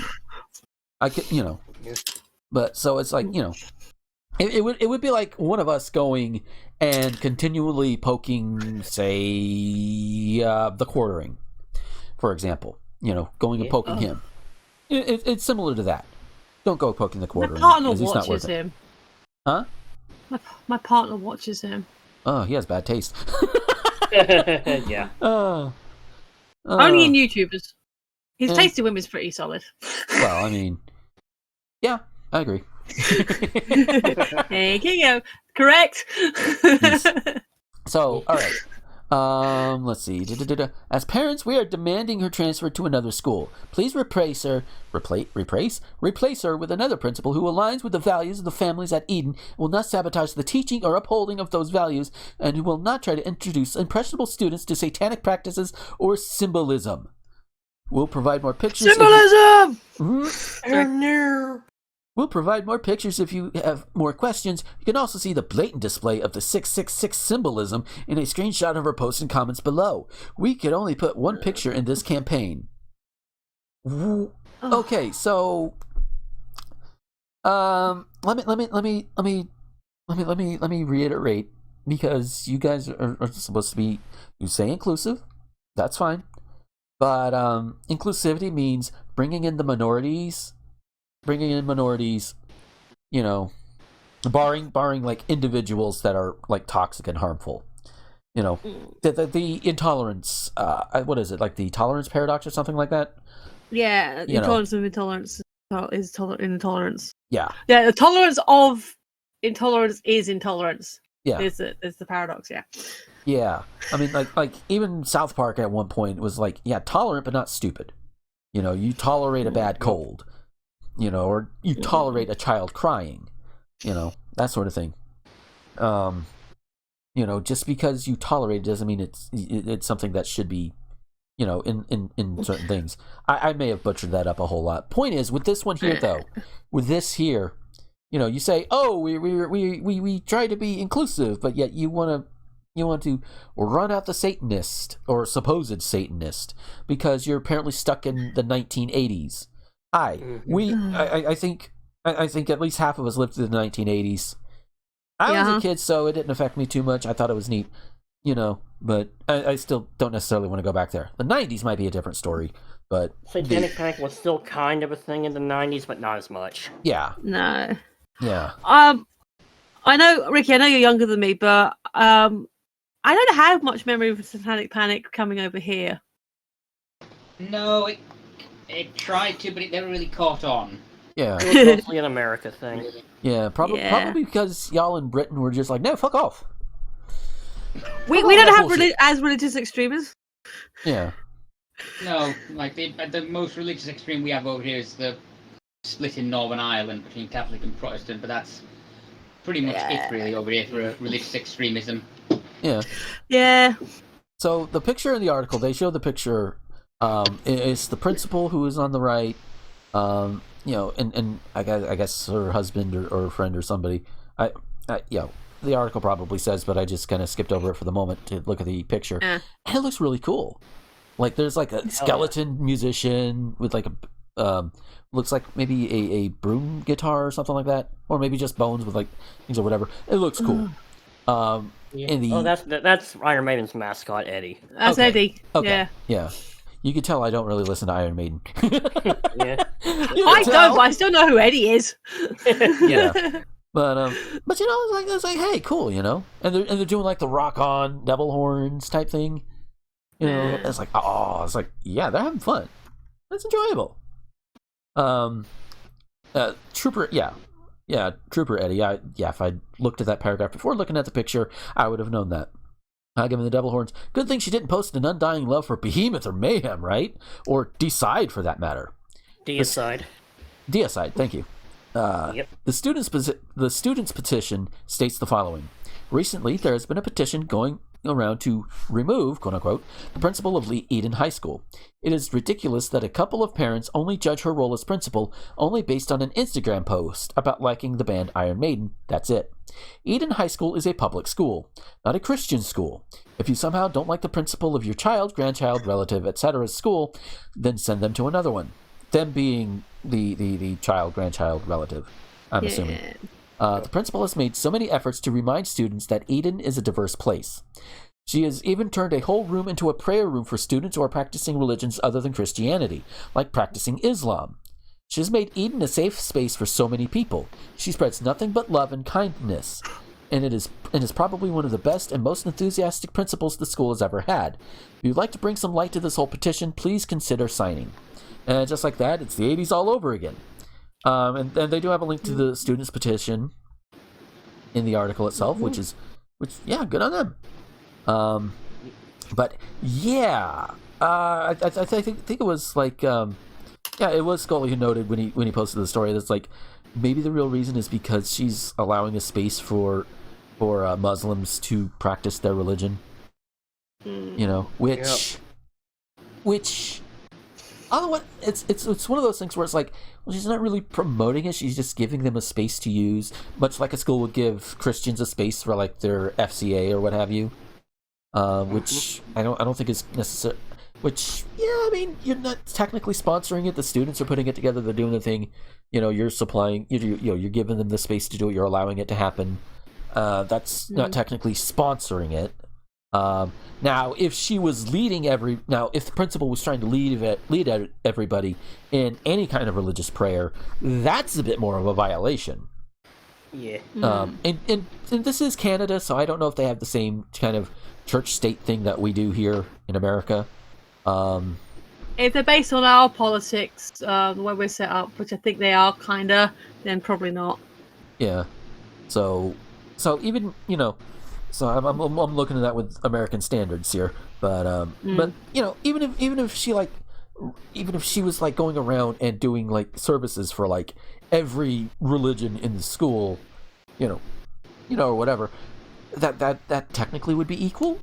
So, and I think that's one of the things where it's like, if it, and bear in mind, it is also a public school, so it's paid for by taxpayer dollars. So you can't promote one religion over others. That's the big thing. If you're going to promote one, you need to promote them all or none of them. None of them is the safest bet. As I understand it, I would, like I just said, safest bet, none of them, and that's where I would go with it. And yeah, providing the space for it, sure. You're not directly doing it. You're saying, hey, here's this room. If you need to do this for your religion, you can do it in here. That's fine. Yeah. I think that's fine, and I think that's perfectly acceptable. The school is not offering it, and I'm pretty sure if that room was needed for something else, I'm pretty sure the young Muslims would be like, okay, cool. They would probably understand. Be a little bit more understanding, because especially if you're not being a dick about it. But I have the feeling that in addition to the Iron Maiden, these parents are also Islamophobes, a little bit. Mm-hmm. So I mean, if they're I don't want to judge. Yeah, I already had a whole rant about how I don't counsel people, so I can't say. Okay, well, if they're that type of Christian who has a seizure over anything that's, oh my god, satanic, even when the band mentioned the article mentioned 3 other bands, and yeah, I know of all 3 of those bands. Yeah, if you want something actually satanic, yeah, all 3 of them are satanic. Like, they do it for like shock value and stuff, but yeah. Cool. The history of the band Mayhem is particularly interesting, but you can look it up if you want. I'm not gonna go into it because it's a lot, but yeah, the type of people, the type of Christian who will do that is obviously gonna be phobic of anything that doesn't exactly fall into their belief system. So, I mean, it's not much of a stretch to say it is Islamophobia. Yeah, that combined with satanic panic. Mm-hmm. Yep. Which, hey, Canada, we had that in the 80s down here. It was not a good time. Don't do it. Don't do it. I mean, some of the videos now are hilarious, but yeah, Becky in particular likes going through and just laughing at them and what the fuck were they thinking? Yeah, I mean, I can laugh at them, but I know that kind of stuff really did actually hurt kids in a pretty bad way. Like, I mean, Yeah. people got accused of shit they didn't do. Kids got sent off to those therapeutic boarding schools, which, you know, the you know what those are, like, not therapeutic as in abusive. Yeah. Therapeutic in huge goddamn quotes. Yeah. Yeah. I can laugh at, like, the videos, but yeah, it did have some pretty awful consequences for people. Yeah. I mean, and it also says something that some date nights, Becky and I will watch some of those and riff and rant about Yeah, them. they are hilarious, but yeah. Yeah. I mean, yeah, and I know some new people are going to be like, wait, you watch that stuff for date night? Yeah. I mean, hell, our first date was chirpy.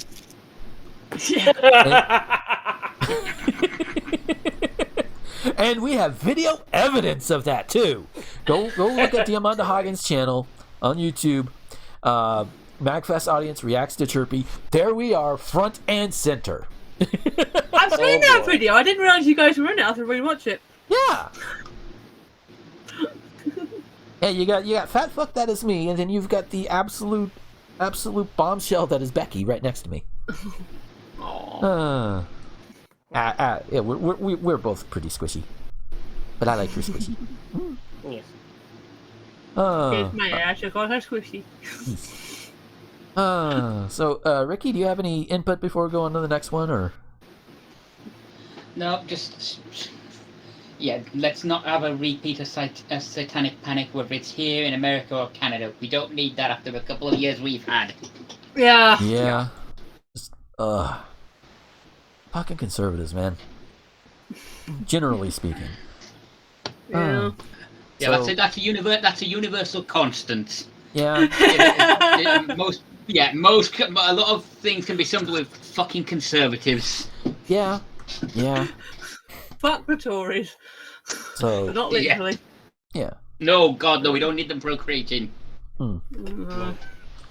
So here's something that despite the name of the podcast, I have not brought on very often. Mainly because when it comes to theater stuff, I prefer being a part of the show more often than I watch them. I do watch whenever I can, because you can't always afford it, and you can't pirate everything either. And I try to make it a point to not pirate theatrical productions. You know, like Broadway, off Broadway, etc. I make it a point to not do that. But yeah, you'd think there would be more news, but no. It's just I like performing and I like working the stage and everything, as opposed to watching. Yeah. Because that's more fun. But this one got my attention because of the name of this musical. Tariq Trotter, Brandon Victor Dixon, Jennifer Damiano, to star in a new musical called Black No More. Trotter and John Ridley's new show will run at the New Group. The Off-Broadway's New Group has announced a January 11th, 2022 first performance date for Black No More, a new musical by Tariq Trotter, who's responsible for Black Thought and The Roots. By the way, Brandon Victor Dixon and Tariq Trotter are black men. I want to make that clear because that will likely come up in the course of the story. So, so I want to make sure that's absolutely clear. An Oscar winner, John Ridley, who's known for 12 Years a Slave, directed by Scott Elliott. The show opens February 8th at Pershing Square Signature Center. An adaptation of George S. Schuler's satirical Harlem. I was supposed to say Harlem, and like no. That's a different thing altogether. Harlem Renaissance-era novel Black No More is set in June 1928 and is the story of Max Disher, a man who plans to use a machine invented by Dr. Junius Crookman, with a name like that, to solve the American race problem, quote-unquote, by turning black people white.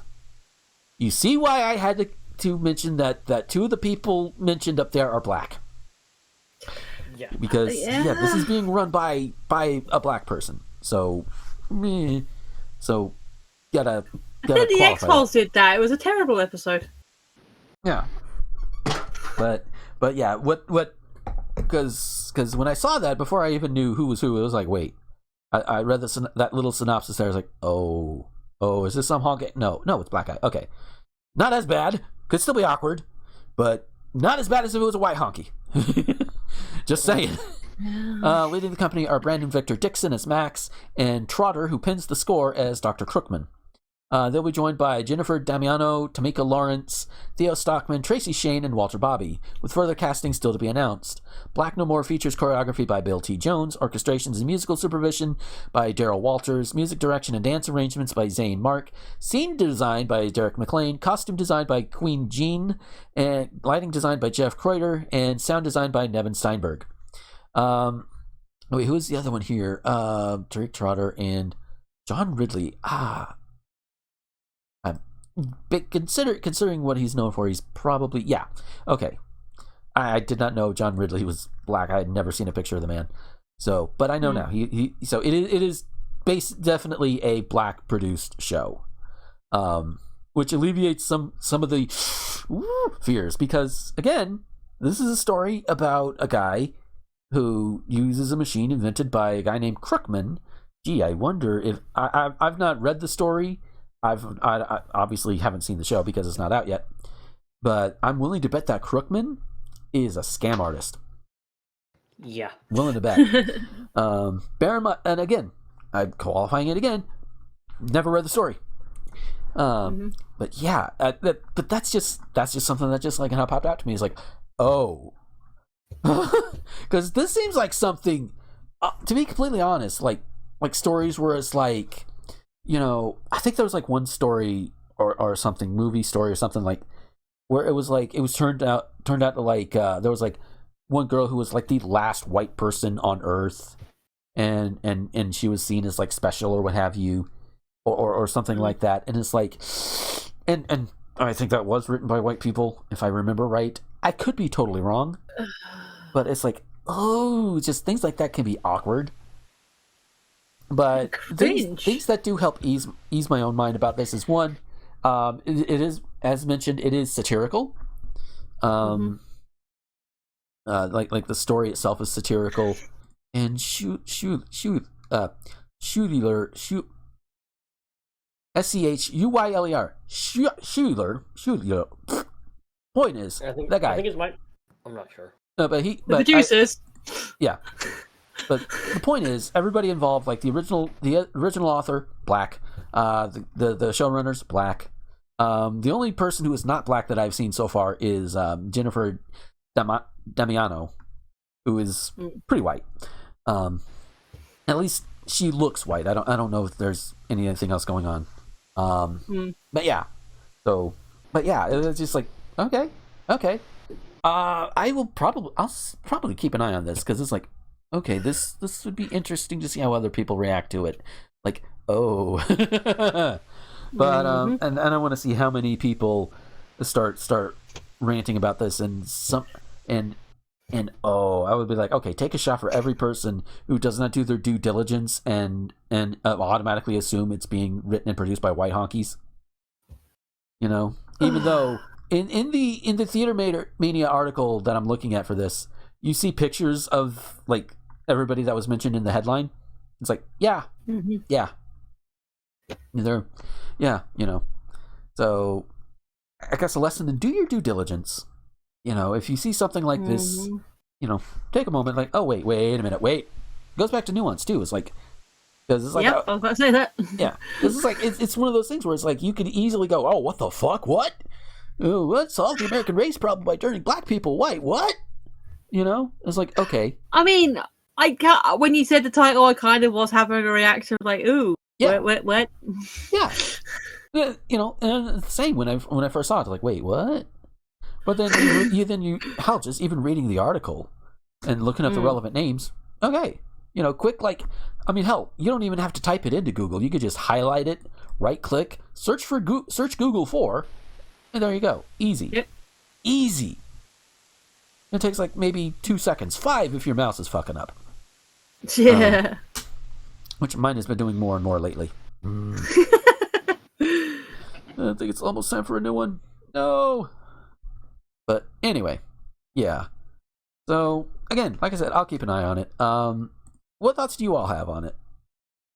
I kind of don't. I mean, it sounds interesting, and if like there's a recorded version that's like put up somewhere, I might look at it. But Yeah. is it supposed to be sci-fi? Because it sounds kind of doofy. Well, all I know is it's satire. Right.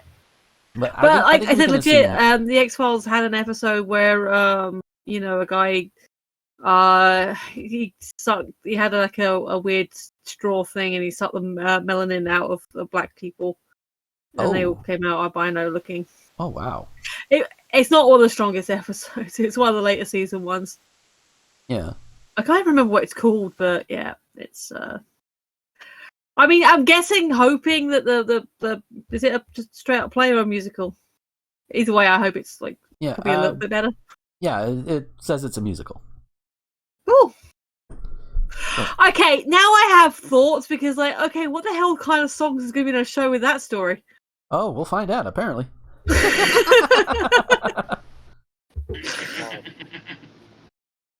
Yeah. Oh, and I also looked it up. The original author is Schuyler. Schuyler is pronounced Schuyler. All right. Oh yeah. And according to Wikipedia, he targets both the KKK and the NAACP in condemning the ways in which race functions as both an obsession and a commodity in the early 20th century America. Oh, okay. Fair enough. I mean, they might have the theme from It's All White on the Night. Yeah. Ricky will get that joke in a second.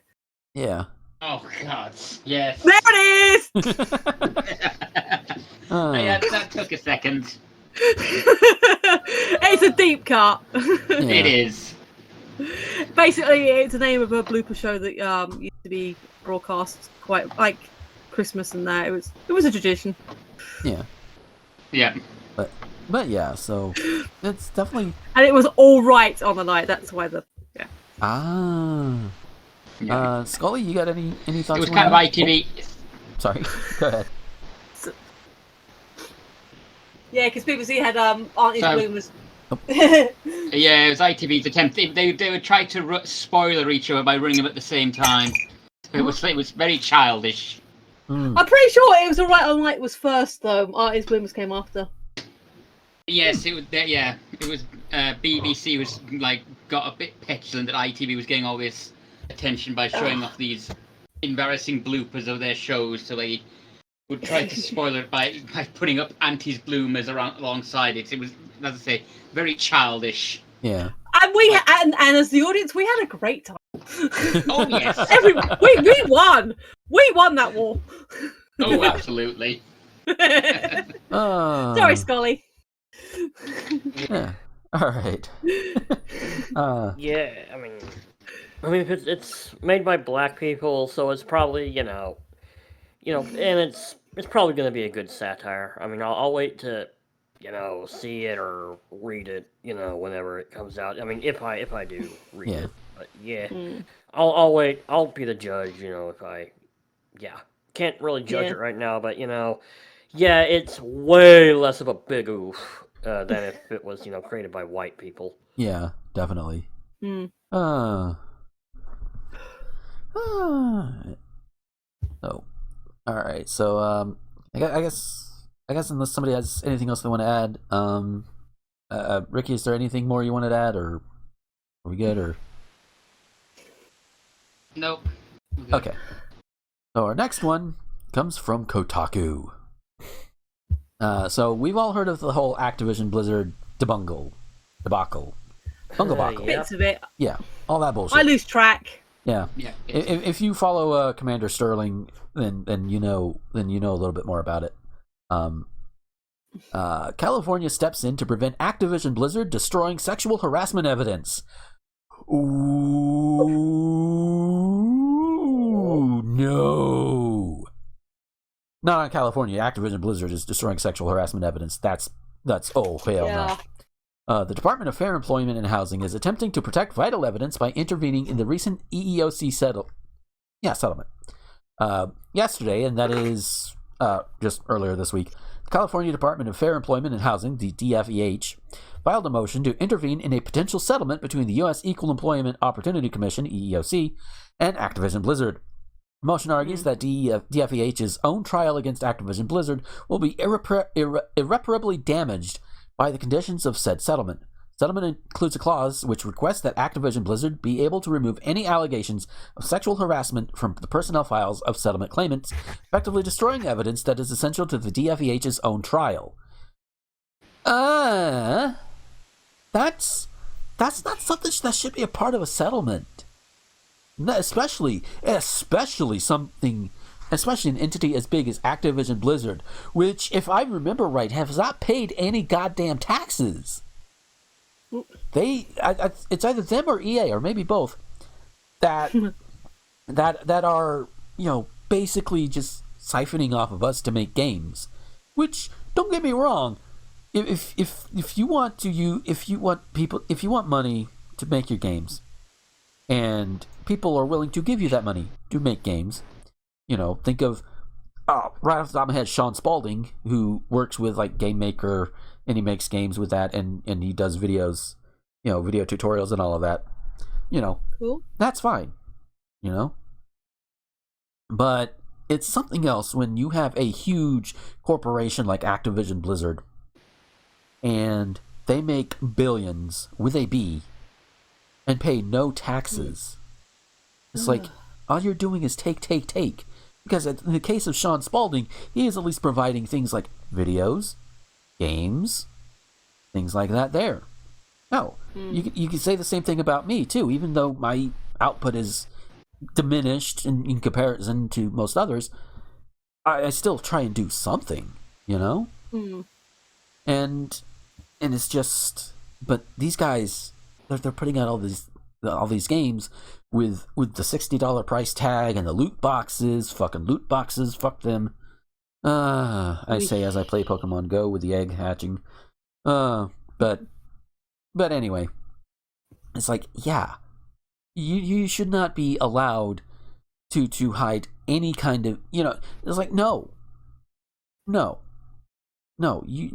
you have this history, and you should not be getting off for it, regardless of what just regardless of what you do for a community or anything, or how big you are. If you have a problem with sexual harassment in your workplace and you're not dealing with it properly, you need to be taken to task. The DFEH met with both Activision Blizzard and EEOC on the 5th of October to inform both parties of its plan to intervene. Normally, it would have to wait 7 days before filing its intervention. Instead, due to the grave harm the DFEH sees in a potential settlement, it has filed the motion ex parte, which allows it to be filed instantly if the court finds it reasonable. The DFEH justifies this ex parte request by citing the settlement clause that would allow Activision Blizzard to scrub the sexual harassment allegations. They should not be scrubbed at all. To be completely clear, no, that's you don't get to do that. This would not be the first time Activision Blizzard has supposedly done so either. 2 months ago, the DFEH accused Activision Blizzard of shredding evidence that could reflect on the company poorly during its case. This, coupled with Activision Blizzard's recent decision to hire a union-busting firm, fuck you, does not reflect well on the company's previous claims to Kotaku that it is being totally cooperative with the DFEH's investigation. I am having red-white flashes, and I don't like it. And if you don't know Ace Attorney, it's this. Yes. This. What's your name? That guy. Yeah. The smug motherfucker that murdered Mia and got away with it. Almost tried to get away with it. He didn't get away with it, thankfully. Yeah. Because it's Phoenix Wright. He's awesome. Alright, Kotaku reached out to the DFEH and Activision Blizzard for comment and received the following from Activision Blizzard. We are committed to making Activision Blizzard the most welcoming, inclusive, and safe workplace possible. Our agreement with the EEOC reflects our commitment to significant improvements in transparency, as well as making immediate compensation available to eligible employees who choose to participate. Activision Blizzard is ensuring a workplace free from discrimination, harassment, or unequal treatment of any kind. I just read that. Does anybody have any kind of translation for that? That doesn't sound like bullshit. Spin, sugar. Yeah. Yeah, commitment to make things. It's just no. And here's the thing. With the idea of it being like low wages, crunch, and sexual harassment, one of the things that you would have to compensate employees for anyway. Don't make it an opt-out. Don't make it an opt-in. Just do it. Fuck it. Just say, hey, here, boom. And if doing so outs them as whatever, to other potential predators that might be in your midst that you maybe didn't get rid of because you're pieces of shit, then at the very least protect the victims. If for whatever reason you can't or won't get rid of the best way you could do this is just get rid of the predators to begin with. But in lieu of that, at the very least take steps to actually protect them. Don't let the predators anywhere near them. And just say, hey, boom, fuck off. The order to alter the records is included as part of the settlement and reads as follows. Within 30 days of the date that the EEOC notifies Activision Blizzard of the names on the distribution lists, Activision Blizzard agrees to remove from the personnel files of each eligible claimant any references to the allegations related to sexual harassment, pregnancy discrimination, and or related retaliation except to the extent that the defendants must keep records of the allegations or any eligible claimant's involvement in this charge in order to effectuate this decree, in which case such records must be maintained separately from eligible claimants' personnel files. So it's basically, yeah. I think we kind of got the whole gist of it, like from the first paragraphs. The rest is just kind of going into more detail. But it's like, yeah, no. You should not be allowed to do that legally. That's just no. It's just no.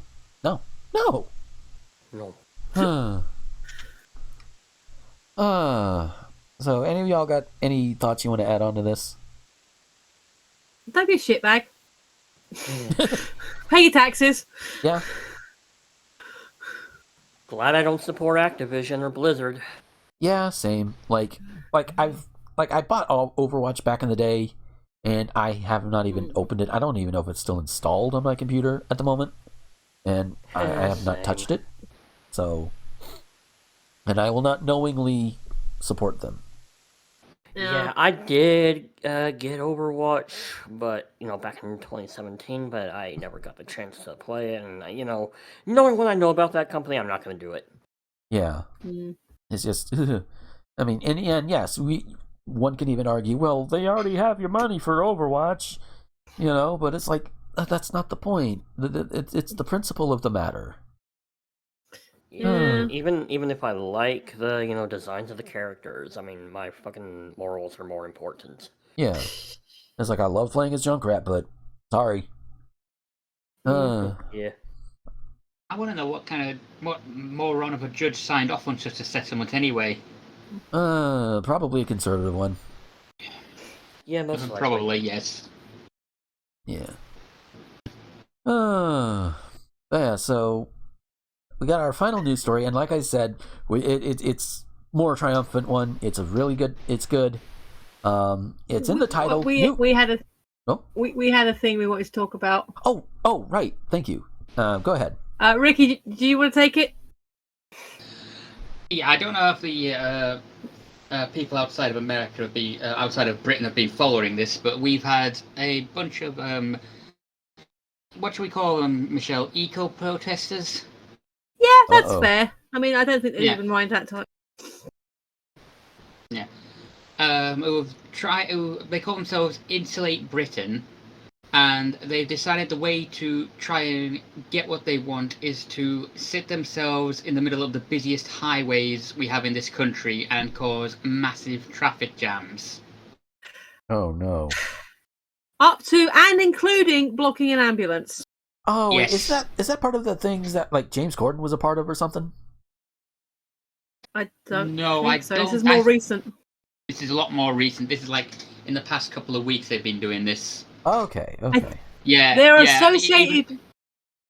Sorry, very they are loosely. associated with extinction, but Very, very loosely. Extinction Yeah. rallies even kind of started to push away from them, like, no. Especially after they started blocking emergency vehicles. yeah. Yeah. So the problem is most people in principle agree with them because their basic thing is because obviously you know we have social housing council housing, but yeah, so they saying that the government should have insulation and provide insulation because like some places have it and some places haven't, and like some people have like started doing it and then for one budgetary reason or another they haven't. So the argument is insulate all the homes. And I don't know if they've also got a thing for like helping private homeowners, you know, get a grant or something, and that way people will have warmer homes and they'll save money and like electricity and like help the environment in a bigger way. And most people, myself included, are like, And me. okay, I can get behind that. Yeah. But then they start doing bullshit, and there's tons of people against them. Yeah. God damn it. Yeah, when they started blocking emergency vehicles, that was like, oh god, here we go. Any moral high ground you had has just gone completely now. Yeah. It's like I can like see like conservatives over here trying to say, well, Antifa's blocking ambulances when they demonstrably did not. Like no. Yeah, but yeah, no, they were blocking an ambulance. It was very clear the sirens were going and everything, and they refused to move for it. It's like it's there are certain vehicles you just do not block when you're trying to protest. You know, and even with the ones that you just don't, there could be very rare exceptions depending on who is in there, but that's also a little dark. but in general, no, don't do that, and don't do. I would also say don't necessarily do city transit either, but the point of it is to disrupt things. So I mean, XR have done that. They some of them got on top of tube trains, and shit like that. Yes, they did. Yeah. Yes, they did. So it's like, yeah, I would say city transit seems like a little bit grayer as opposed to an ambulance or a fire truck. You know. There was one story about extension, like when they were doing Parliament Square. I can't remember the players involved, and maybe Ricky will tell you you'll remember it. But I don't know. I'm thinking it was post Brexit because I don't think they were active prior to Brexit. But there was some kind of like meetings or backdoor dealings things that were going on, and you know this person who didn't want to be seen in this particular building couldn't leave by the front door because of Extinction's activities. So they had to go out by the back door, and that's where the journalists saw them, and that was kind of funny. Yeah. Yeah, I remember it, but I can't remember off the top of my head who it was. But yeah, it was somebody. It was like I won't say it was it wasn't cabinet level, but it was like one of the undersecretaries to one of the cabinet members. So it was somebody high up who should not have been where they were at that point. Yeah. So that was funny. But because of the protests out the front of the building, they tried to go at the back, and that's when they caught them. But again, it's not that we disagree with Extinction Rebellion or Enslaved Britain. No. Like Extinction Rebellion could be a bit more woolly because sometimes their messaging isn't 100% clear. Yeah. Just like save the planet, which again, good messaging. Get a little more, have a plan. Create. But again, with XR specifically, as far as I'm aware, they mostly went into public squares and areas. They didn't actually mock up. And yes, they were on public transit and they were on the tubes, but they weren't blocking, as far as I can remember, major trunkways. Right. No, the only one I can remember where they blocked, what we might call a major trunkway, was that bridge. But again, I query whether that was their intention to block it, or that was because the cops decided this is where we're going to corral them. Yeah. Yeah. Because that was when the police were trying to move them off, and basically trying to push them out of where they had been and onto this bridge, and then basically made a stink of, well, they're blocking a bridge. Which, well, you move them there. Yeah. But, yeah, Insulate, they're just pissing everyone off. Yeah, sounds like it, Jeebus. So, you're losing all your sympathy, dudes. Yeah, I'm waiting for them to be an accident as well. That's what's worrying me, because at some point there's going to be somebody who causes an accident, either on the Insulate Britain side, or some motorist is going to get too impatient. Well, some of them did. Like, they physically moved some of the protesters to get them out of the way of the ambulance. They did. Yeah. Because they tried, like, dude, out of the way. No. Ugh. Cool. Yeah, and if that took place in Florida, Ron DeSantis would probably give them a medal for running over a protester.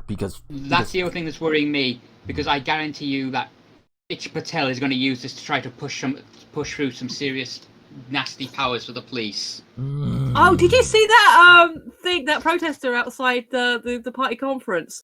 Had No. What was it? He held up like not even a full placard, just a little A4 piece of card. That what was it said? Oh yeah, pretty fascist.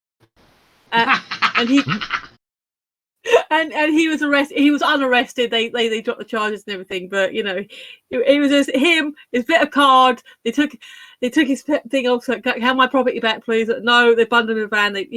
I don't think he's got a record or anything for it. But yeah, he just stood there with a pretty fascist, and I thought, oh, that's funny. I like that. Yeah, but that's the other thing about these lot. They're going to give her an excuse to do some more horrible shit. What is she? She's some kind of. I can't remember what her job role is. Home Secretary. Oh, that's the one. I think she was a secretary of something. I just Which means she has say over the police. Yeah. So I'm not sure what the equivalent is, but yeah. My friend who's a PCSO doesn't like it.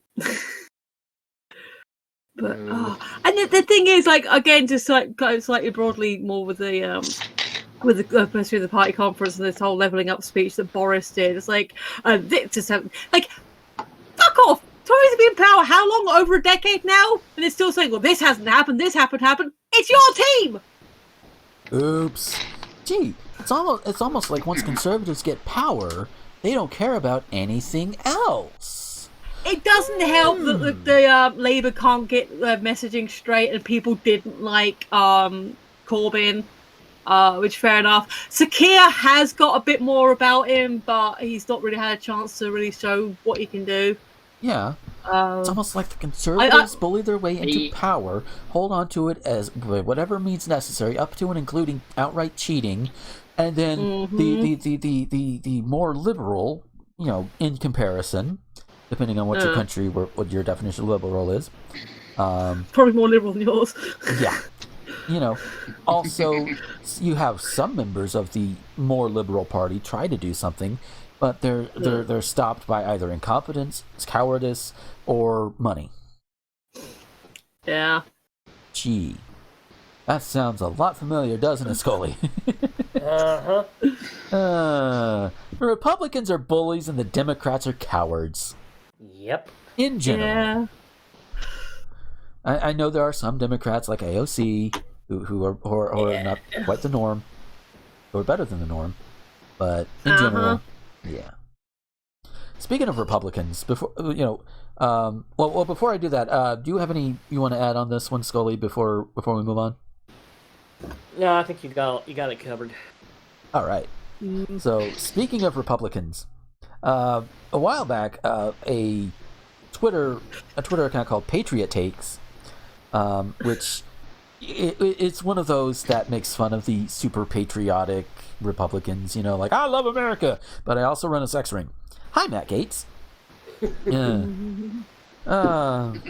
So don't Venmo your payments if you're gonna do crime. Yeah. Use PayPal for that. I'm kidding. That's what Cash App is for. No. Okay. So a little while ago. He's here all week. Yeah. So, a couple of days ago, or however long, Patriot Takes had changed their display name to Matt Gates is a pedo. Yeah, Because- well, he is. Yeah. I mean, I think they're more teenagers, so it's a febo foot, but splitting hairs, tomato. Yeah. And it said, Matt Gates says that Kimberly Guilfoyle has a look that says power, control, achievement, excellence, and success. And a screen cap, I guess from something Matt Gates has done, and he's on this thing called Rumble. Okay. So that's what was tweeted out. Bear in mind, and this was quote tweeted by Matt Gates, who at the time it was about the time the screenshot was taken, is when the Patriot Takes changed their name to Matt Gates is a pedo. So you get this screen cap of Matt Gates quote tweeting somebody with the name Matt Gates is a pedo. Like, oh shit. Nice. And all Gates had to say was, "That's true. Kim Guilfoyle embodies success." Well, I mean, you also embody sex trafficking, Matt. Yes. You're within your district is within driving distance of mine. Not that my Congress critter is much better, but it's I'm for the sake of like research and everything. There are like the mailing lists for like the local senators, representatives, in my state, because you gotta know what they're thinking, and so you can call them out on it. And my representative Neil Dunn keeps on going on about the Democrats he's trying to fearmonger and shit, and it's like, shut the fuck up, Doc. Shut the fuck up. Go back to practicing medicine in Panama City. Yep. He may be a competent doctor, but as a politician, he is a fear-mongering piece of shit. Well, I would imagine he's competent. He's practiced medicine for at least a couple of decades, so Yeah. can't be a total quack, I suppose. Before you do the final story, because I know what it is, it's good, but mine's also good. So today, and I don't know if you've already heard about it. It's a thing I learned about today. Beating heart transplant. Basically, they've made an artificial box that can keep an adult human heart beating for up to 6 hours, so it can arrive for transplant, still being healthy and beating and everything. I just think that's really fucking cool.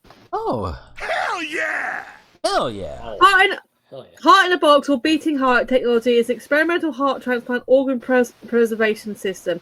The organ care system OCS lets the donor heart continue to function outside the body while the heart is being transported. The OCS also keeps the heart healthy by protecting it in an environment that is similar to the conditions inside the body, warm and nourished with blood and oxygen. And there's a bit more details about how it works with bullet points. But yeah, that's basically it's a box that you can put a heart in and keep it pumping until you get it to the patient. Nice. And I hope they get lots of funding so it can become more widespread. Yes, throw money at that. So our last news story, and again, you know it's coming. It's the title. New vax just dropped! As did the title. A historic event. First malaria vaccine approved by the World Health Organization. World has gained a new weapon in the war on malaria. Among the oldest known and deadliest of infectious diseases, the first vaccine shown to help prevent the disease. By one estimate, it will save tens of thousands of children each year. Malaria kills about 500,000 people each year, nearly all of them in sub-Saharan Africa, including 260,000 children under 5. The new vaccine, made by GlaxoSmithKline, rouses the child's immune system. They're around the corner from me. Oh, hey, cool. Nice. Like, literally, I know where they are. I could find them. I've been past their building. Sweet. But it rouses the child's immune system to thwart Plasmodium falciparum, science words, the deadliest of 5 malaria pathogens and the most prevalent in Africa. World Health Organization on Wednesday endorsed the vaccine, first step in a process that should lead to wide distribution in poor countries. To have a malaria vaccine that is safe, moderately effective, and ready for distribution is a historic event, said Dr. Pedro Alonso, director of the World Health Organization's Global Malaria Program. Malaria is rare in the developed world, with just 2,000 cases in the U.S. each year, mostly among travelers returning from countries in which the disease is endemic. The vaccine is called Mosquirix, is not just the first for malaria, first developed for any parasitic disease. Parasites are much more complex than viruses or bacteria, and the quest for a malaria vaccine has been underway for 100 years. Wow. So, I will admit, there is like a small pessimistic part of me that's like, yeah, it took them this long because they were working slow because they don't care about black people. That's the pessimist side of me. But yeah. But for all I know, it could have just been like, hey, we've been working our asses off on this, so it's just taken us this long. Yeah. So yeah, I'm gonna. Hey, go the home team. Yeah. So yeah, regardless of how long it took to get here or whatever, it is an overall good that we have a malaria vaccine. Yes. Better late than never, right? Yeah. But yeah. So yeah, it is. At the end of the day, it is a good thing, and it is very, very, very good. And this is the thing that broke during my Wednesday stream. So it was like, oh hell yeah! So yeah, new vax just dropped. Yeah, the article I'm looking at is on the New York Times. Which, yeah, Scully reintroduced me to the whole thing where you can do the paywall, skip the paywall thing. So fuck your paywall. If you're a news organization, you don't need a paywall. Yeah, if you want to know what it is, it's 12ft.io. Yes. And they do have a browser extension. If you want to, I think I clicked on it. Let's see. I think it's like $12 a year if you want to shell out for that. Yeah. But yeah, and I just might do it because hell yeah. But yeah, yeah, I think we're all in agreement. Hell yeah, right? Hell yeah. Hell yeah. Oh yeah, absolutely. Yeah. Hell yeah. Yeah, even Monokid says hell yeah. All right. I was gonna say though, it's a good job that I was having a drink as you started reading the article because, as you said, World Health Organization. I was going to come in with who? Yeah.